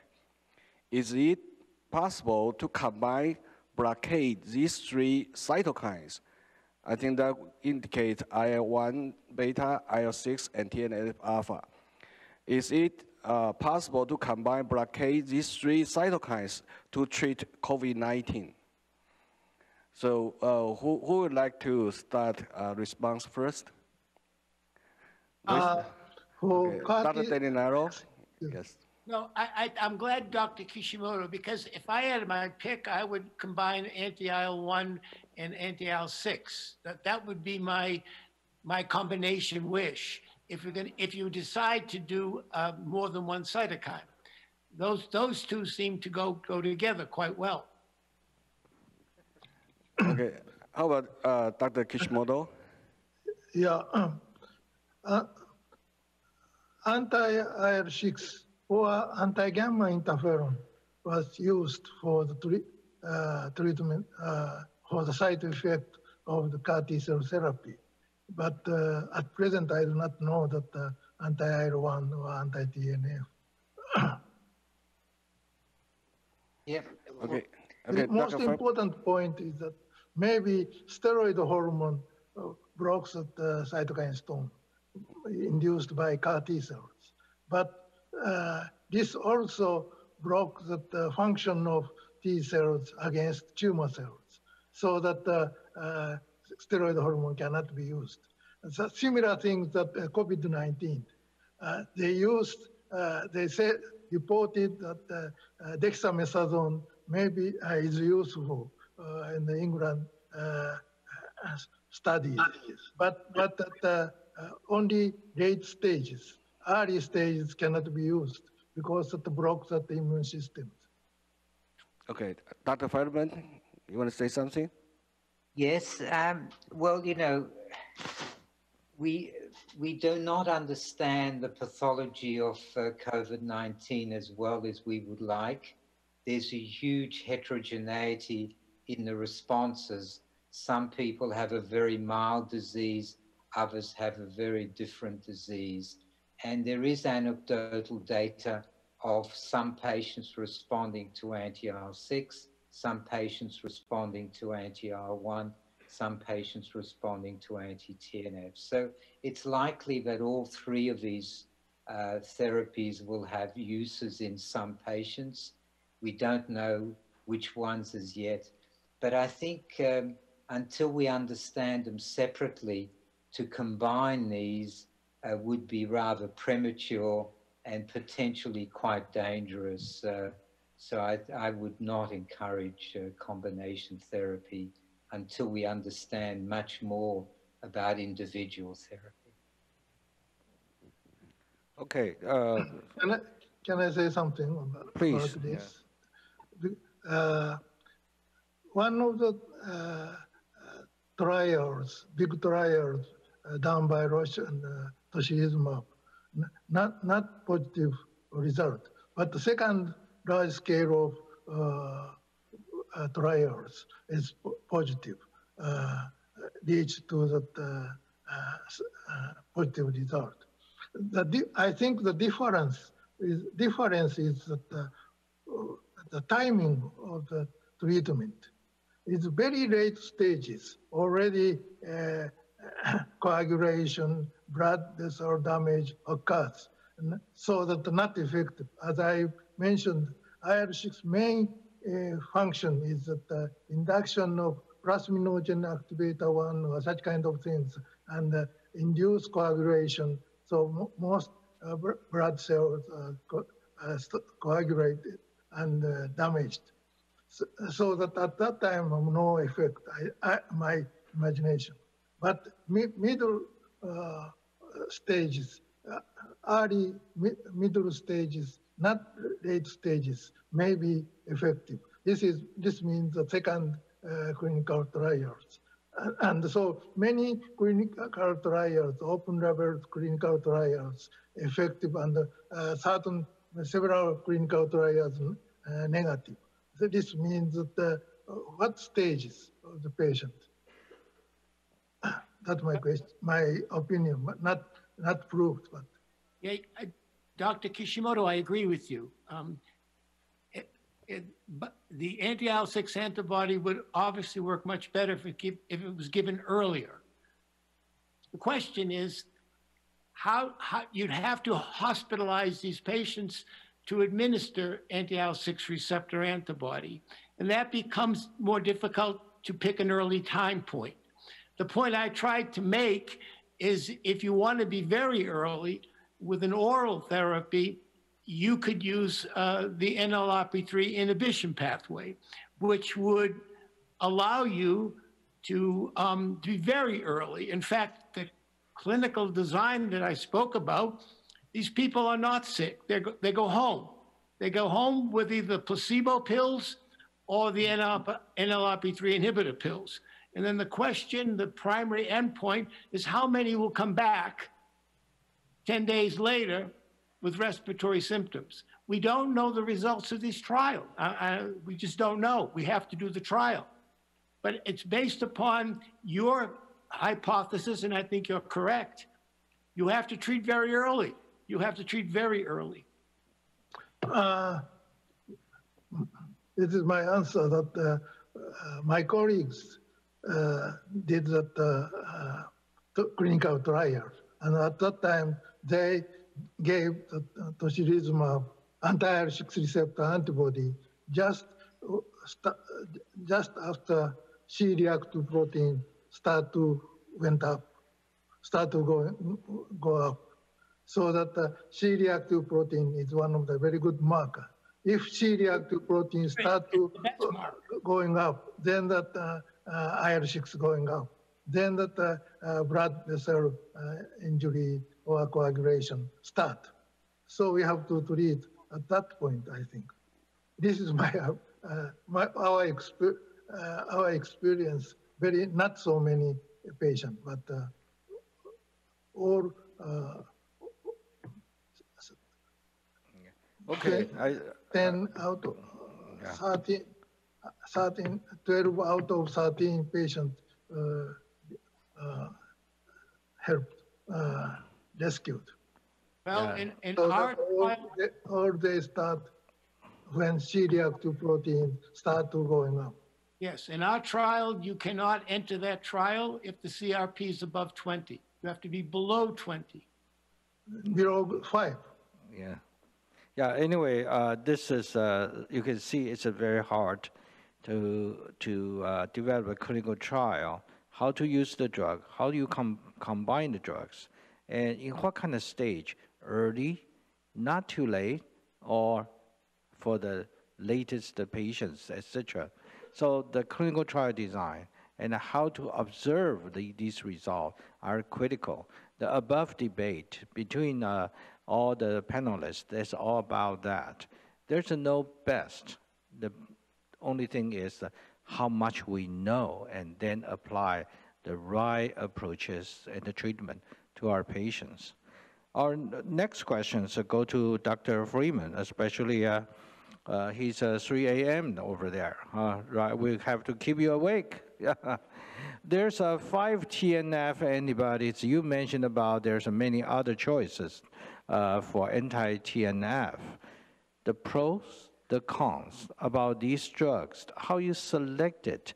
Do you have any preference about one drug as a shotgun to all the rheumatoid diseases, or there's a certain disease should select a certain drug? Do you have any comment? This is the answer we keep here, not for the pharmaceutical company. Yeah. Well, the 5 different anti-TNFs have pretty much the same effects. Some of them have better marketing, and those, the most popular anti-TNF is adalimumab. It's given subcutaneously. So it depends really on if you want a very rapid onset of action, intravenous will be the quickest. And so there are trials of intravenous infliximab in COVID. You'll get neutralizing blood levels in 2 hours. Subcutaneous will take some days.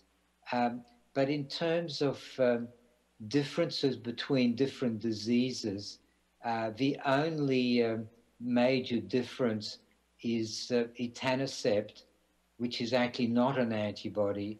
It's a TNF receptor fusion protein that has very poor results in inflammatory bowel disease, but works fine in arthritis. So in arthritis, all 5 of the pioneer drugs are pretty similar, but inflammatory bowel disease, there's bigger differences. But effectively, since they're blocking the same molecule, you would really not expect huge differences. You'd get so small differences. Okay, thank you. The next question goes to Dr. Honjo. Do you think that a combined therapy of interleukin antagonist with PD-1 monoclonal antibody will have a possibility to cure COVID-19? Well, that's one possibility. Again, in principle, anti-PD-1 activate immune power. So it's more directly to the acquired immunity. So T cells, B cells got activated. And the major symptom we have seen for COVID-19, more dysregulation of innate immunity. And this part, now we discussed how to block the excess overshoot of the innate immune response. This combination, theoretically possible, but again, has to be very careful how to make a balance. So I don't know at this stage whether this type of the clinical trial, combination of the PD-1 blockade and the blocking of the cytokine like IL-1 or IL-6 is actually going on somewhere. I have no knowledge. Okay, thank you. I think the audience here would also like to listen to Dr. Allison's comment on this question. I agree with mostly with what Dr. Honjo said. Since there is though this cytokine release storm that we've heard about, there is a danger that giving either, as I said before, that a PD-1 would increase the immune response to the virus itself, but on the other hand, it might unleash an even worse cytokine storm. So it's a delicate balance there that has to be looked at. And perhaps combining it with the antibodies to cytokines, might work and give you more of the antiviral effect by expanding T cells, but nobody's done it yet. Yeah. The next question goes to Dr. Dinarello. It's about when you treat with COVID-19 with the treatment to block the cytokine, do you see that could also delay the clearance of the virus? Is that possible? Any evidence or observations? I think that's a superb question, but in my presentation, I try to point this out, that by the time the cytokine storm begins to have damage in the lung, virus is no longer present. The immune system has cleared the virus by day 10, by day 12. And many studies have shown this. In fact, all the editorials is that the virus is no longer a threat to the host by the time the cytokine storm is a threat to the host. So we have a real clear-cut situation in which most people, I would say the majority of people, particularly the people that are asymptomatic and are infected, the immune system is very effective in mounting B cell and T cell and CD8 cells. All the mechanisms we know how to get rid of viruses takes place. But what they are left with in some people is a cytokine storm, the cytokine storm of which damages the host, the blood vessels, the lung, the kidneys. They go on dialysis. The virus is no longer present. It's been cleared. They have antibodies. So I think we have a really clear-cut case that when you start treating, now if you treat very early, as our trial is designed, I still think because it's a pill, it's not a major cytokine blocker. It's just an intracellular inhibition of a very early stage in IL-1 beta, and it's only IL-1 beta. It's not a global suppression. I don't think that's going to significantly inhibit the immune response to the virus. I think it's primarily designed to arrest the cytokine storm early by selecting just one cytokine. Okay, thank you. I think this next question is a general question, probably asked by the young students. It says that, very glad to hear scientists mention about the killer experiment. Would you say that will be a kind of exploratory character in scientific nature? So this is asking about how to identify and conduct the killer experiment. So anyone has advice for the young students? Dr. Feldmann mentioned it, but if I could add a little bit, I mean, to me, a killer experiment is one that you can only get one answer.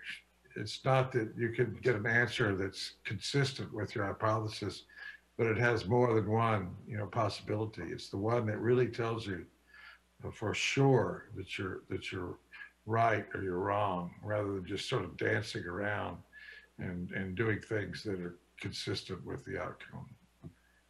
And that's the most important thing you can do in science, as all these gentlemen have talked about, blocking the cytokine, blocking its receptor, etc. And that's the sort of thing that you do. It's the killer experiment that proves you're right. But young people don't really know what the killer experiment is. Yeah. And so young people usually are focusing on one mechanism. They're unaware that that mechanism is so fundamental. I want to use my example. I was only interested in what causes fever. And I had no idea that that was going to be a pleiotropic cytokine. So you focus on something very simple when you're young, but you stick with it. You don't know what nature has in store for you. And that's really the best advice for a young person. Stick with one project and investigate it, because you don't really know what nature has in store for you. It could be big surprises. Don't give up. You're an example of that. You're a perfect example of that. You focused on one issue. Yeah, I think, okay, Dr. Honjo, you want to say something? Yeah, actually, you know, all the panelists belong to the old generations. When we were young, we had big questions, many puzzles. We didn't know anything. The problem of nowadays, the many strategy or method or instruments, they just appear to wipe out like a bulldozer. So you are finding so many data and you are just overwhelmed and you lose. You really what you want to know and tend to go what you can do using such a too powerful weapon in biology. That's a little bit disturbing. So young scientists have to be very careful, always try to come back. What you want to know and forget about what you can do. This is, I think, important to continue your career at this super technology era. Okay, thank you. I think all three panelists all agree and point out one very important question is that don't be fascinated by the mechanisms. You just watch and observe and then ask the questions. Ask yourself, what do you want to know? Don't be afraid that those that you don't know. So if young scientists want to start your career, you just try to focus on the observation, and if the question or the problem is not solved at that time, I think that's the most important question. That's your own killer experiment. Yeah, the next question go to Dr. Honjo about PD-1 treatment. Under the PD-1 treatment, there's a very few patients may develop some rheumatoid arthritis-like symptoms. Are they really rheumatoid arthritis as a typical rheumatoid arthritis or just rheumatoid arthritis-like? Do they present as the standard rheumatoid arthritis, CRP elevation, fever, and can you treat it with an anti-IL-6, for example? Yeah, please elaborate this. Okay, I'm not a clinician, so the clinician has many clear markers and definition of rheumatoid arthritis. What I can do, either this blockade of CTLA4 or PD-1, it certainly induces autoimmune symptoms. And I'm pretty sure rheumatoid arthritis is one of the autoimmune symptoms, and therefore I believe it's hard to distinguish whether it's derived some spontaneous immune-activated autoimmune diseases or clearly targeted immune-activated side effect or rheumatoid arthritis. So that's my position. Maybe Jim may have a different opinion. Yeah. Oh, I would agree. They're the most frequent adverse events associated with the treatment with either PD-1 or CTLA4 is things like pneumonitis or colitis or these inflammatory situations, but it's not clear that they're actually autoimmune because you could treat them with steroids temporarily and then wean the patient off the steroids and the disease doesn't come back, whereas real autoimmune diseases usually do. Having said that, there are cases of type 1 diabetes and I would imagine rheumatoid arthritis as well that look to be genuine. It may be that the patients had a subclinical level of a problem. They had some pre-existing T cells that had the potential to cause that, but they were kept in check, by one or the other of these inhibitory molecules. But then when you treat it, it releases So, you know, I think they probably are real, but rare. So just to add to the debate, different drugs cause different autoimmune manifestations. One of the puzzles is alemtuzumab, used in multiple sclerosis, gives you a very high incidence, more than 30% of autoimmune thyroiditis.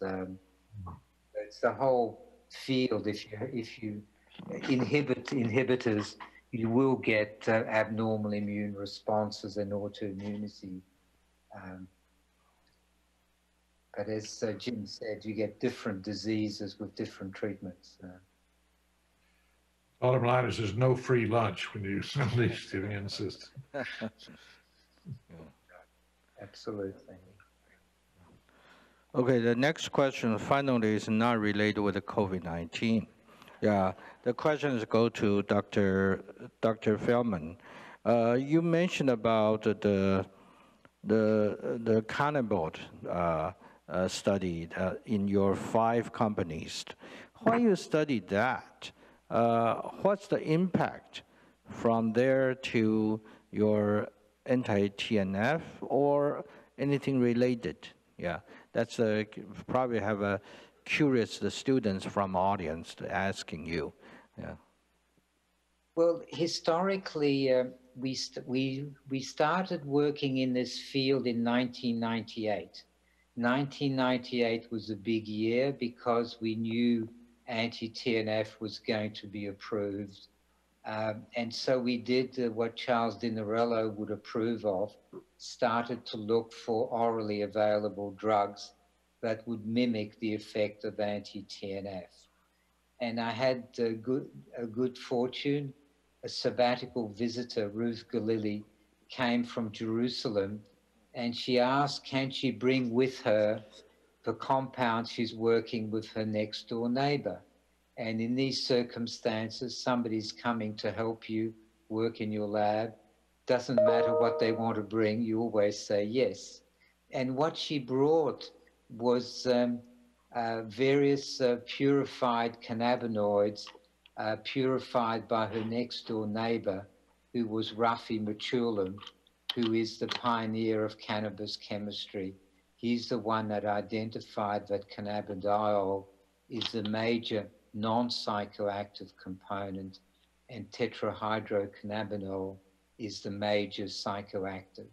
So in the year 2000, with Ruth Galili and Rafi Mechoulam, we published that cannabidiol was very effective in treating mice with a model of rheumatoid arthritis.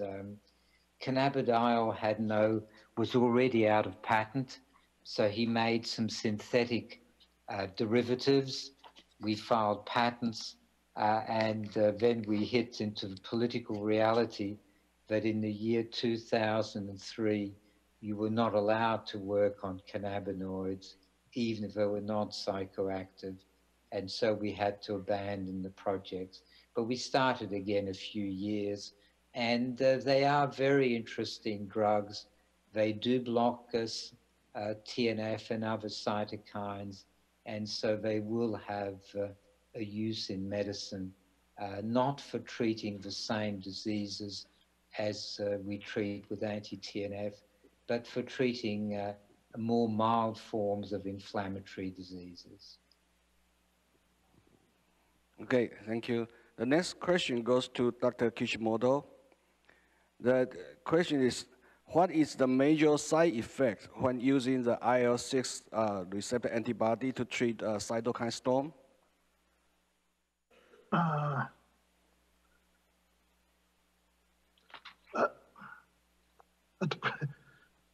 The side effect.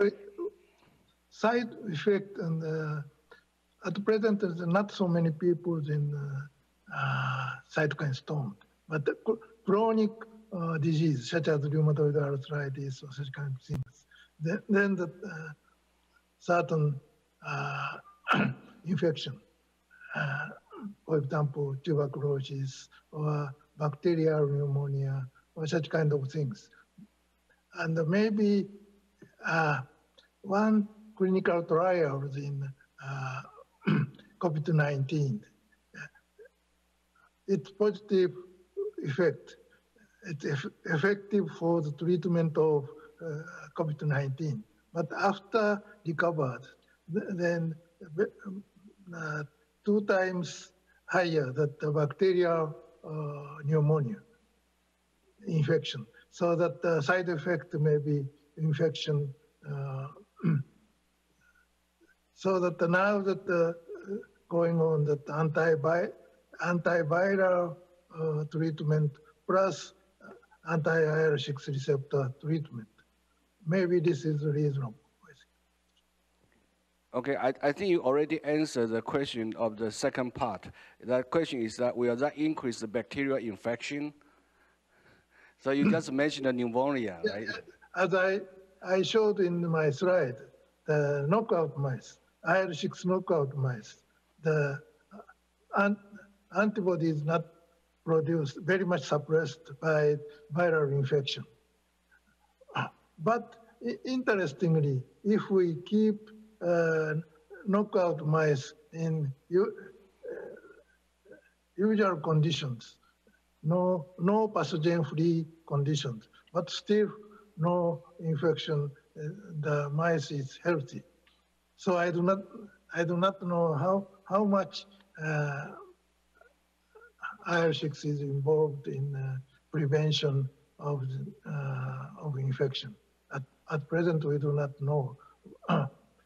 But at certain percentage of the patient treated with anti-IL-6 receptor antibody, rheumatoid patients, certain percentage suffered from bacterial infection, bacterial pneumonia, or tuberculosis, or such kind of thing, side effect. Our next question is a general question open to all the panelists and the commenters. Can your research can be applied into anti-aging? Since the theoretically and mechanistic-wise, it's possible to block the losses like a ROS, the anti-inflammation related with the anti-aging. So anyone would like to comment on that and also show any interest you are working on that or any evidence? So that's an open questions. So maybe start with Dr. Dinarello. Would you like to give any quick comments, your wisdom? Yes, there's an expression called inflammaging. Inflammaging is a new word that combines inflammation and aging. And a lot of people work on inflammaging. We work on it quite a bit. IL-1 is one of the cytokines that we see going up with age. We have a very nice study with NLRP3 inhibitors in the Alzheimer mouse. We also look at type 2 diabetes, which increases with age. I think this is the future of cytokine biology, chronic diseases of aging. We can talk about autoimmune diseases, but actually that's not the challenge. We know how to treat autoimmune diseases. Marc Feldmann and Dr. Kishimoto do an excellent job at that. But what do we really have? The chronic aging diseases such as loss of cognitive function? We don't. We need to look at that. And once again, I must emphasize that we need pills, not injections, not biologics, to deal with this issue. And of course, I'm going to vote for NLRP3 and IL-1 beta, but that's just because of my interest and what I work on. But that doesn't mean that we should stop looking for chronic diseases that are increasing as the population ages. And the top of the list, of course, is cognitive function losses. It's really going to bankrupt many medical insurance companies, and it's a huge problem. And part of the aging process, of course, is metabolism, which also is very much affected by aging. So that's really what the future of cytokine biology is for us. Yeah. Thank you. How about Dr. Feldmann? Yeah. Well, I would agree. There's certainly a lot of evidence that cytokines go up with age.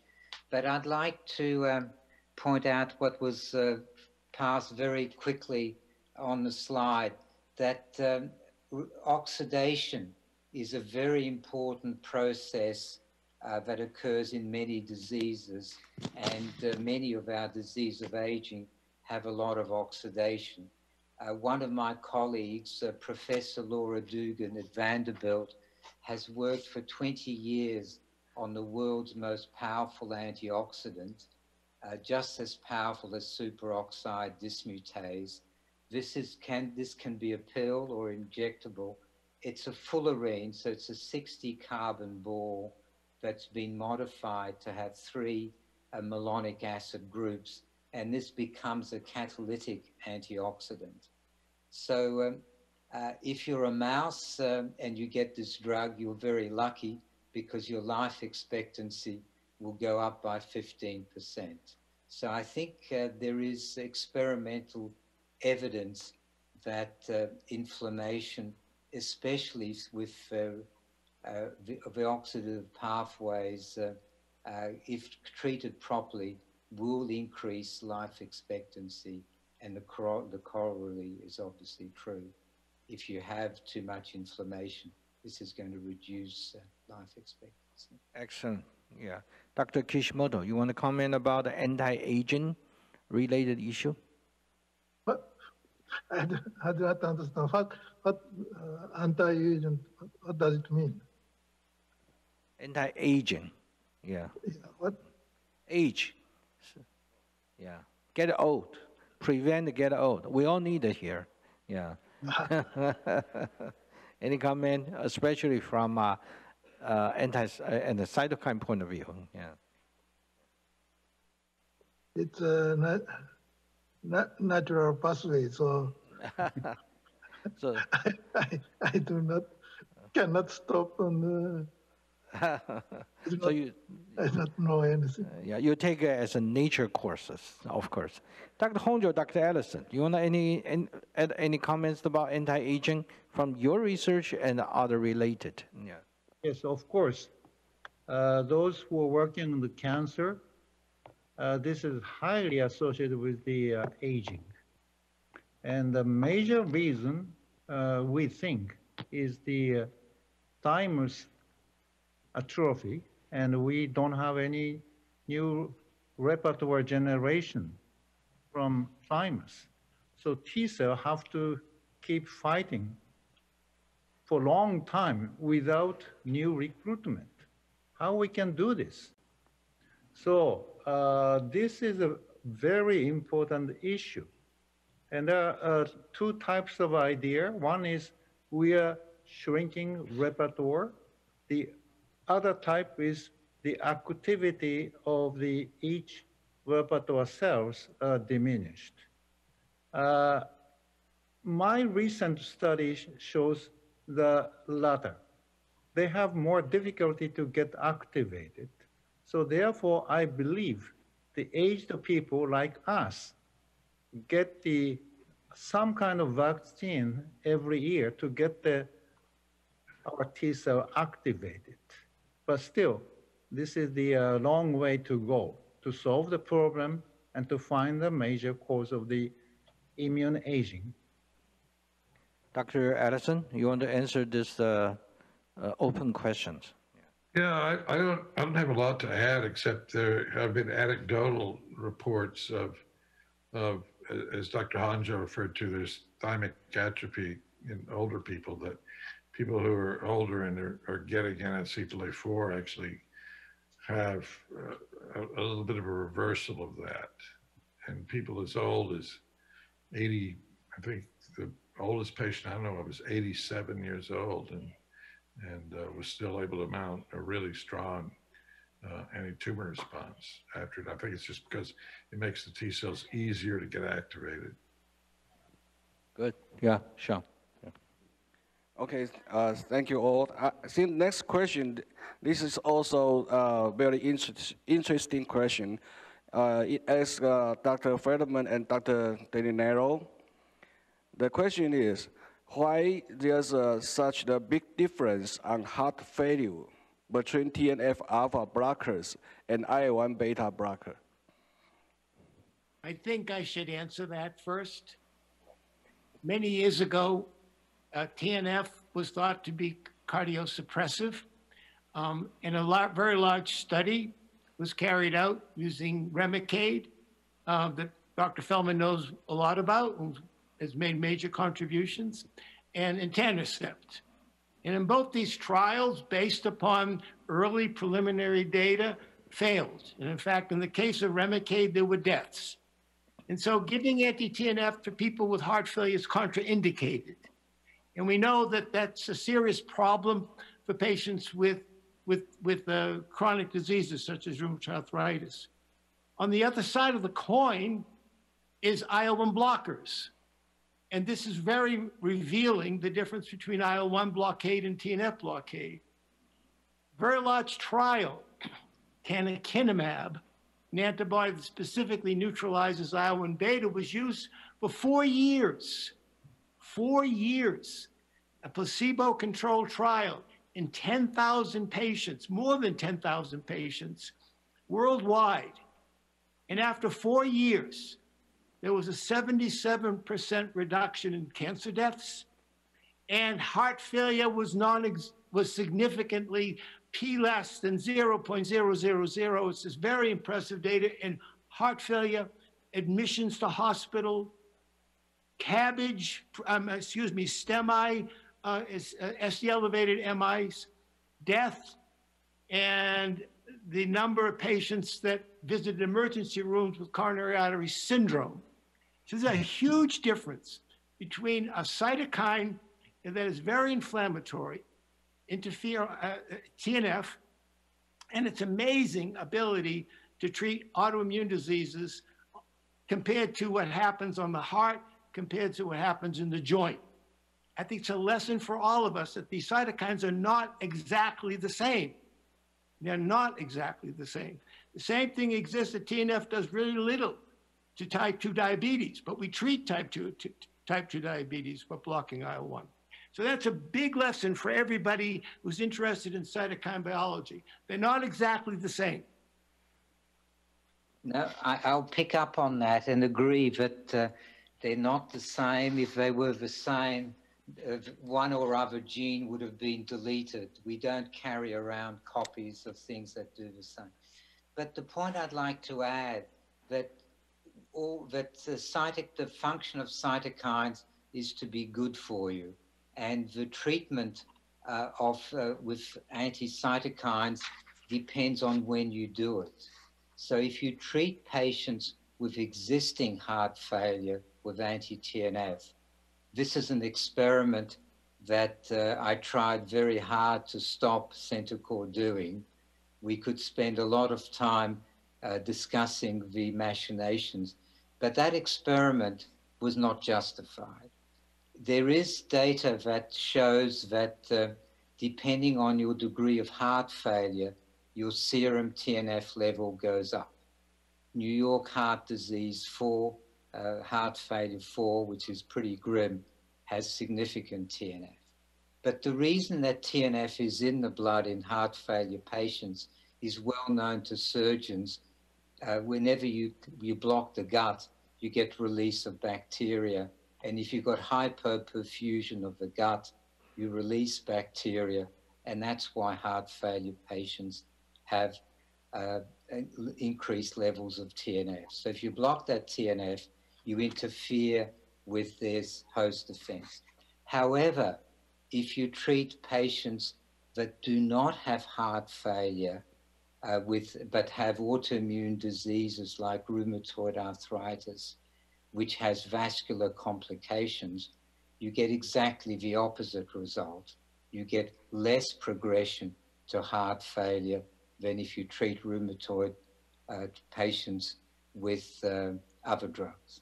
So it just depends on context and timing. Mark, I have to disagree with you on this issue.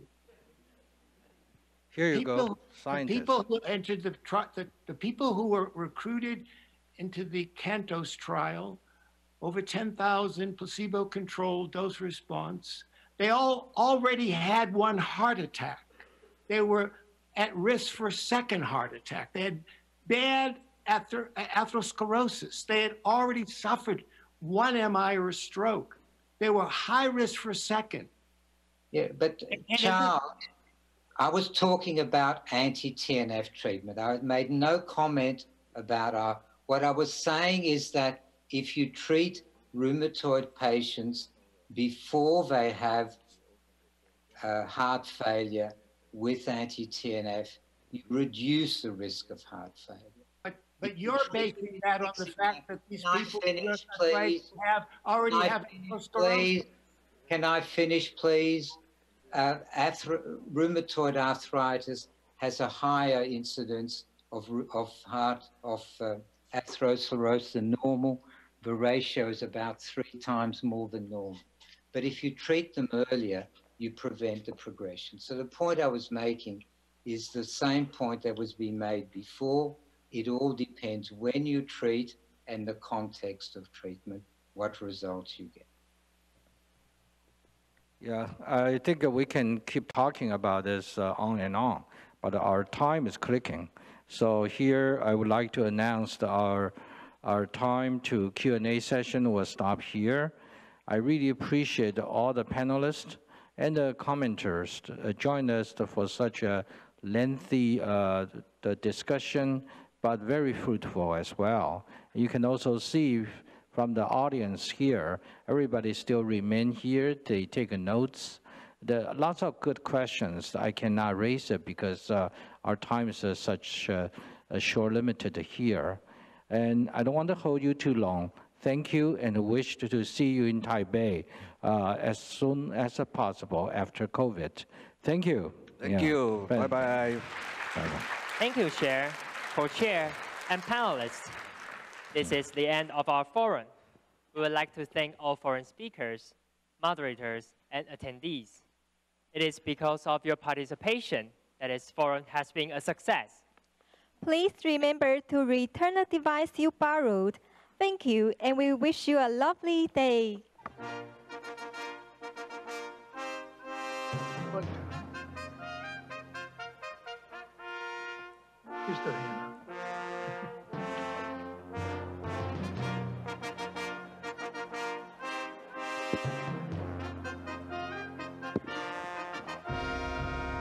好，那个现场的同学哈，就是台南一中，然后雄中跟台南女中的同学，请把你的请把你的口译机放在外面，好，放在现场外面收集口译机的地方，然后之后请到医学院的大门口集合，谢谢。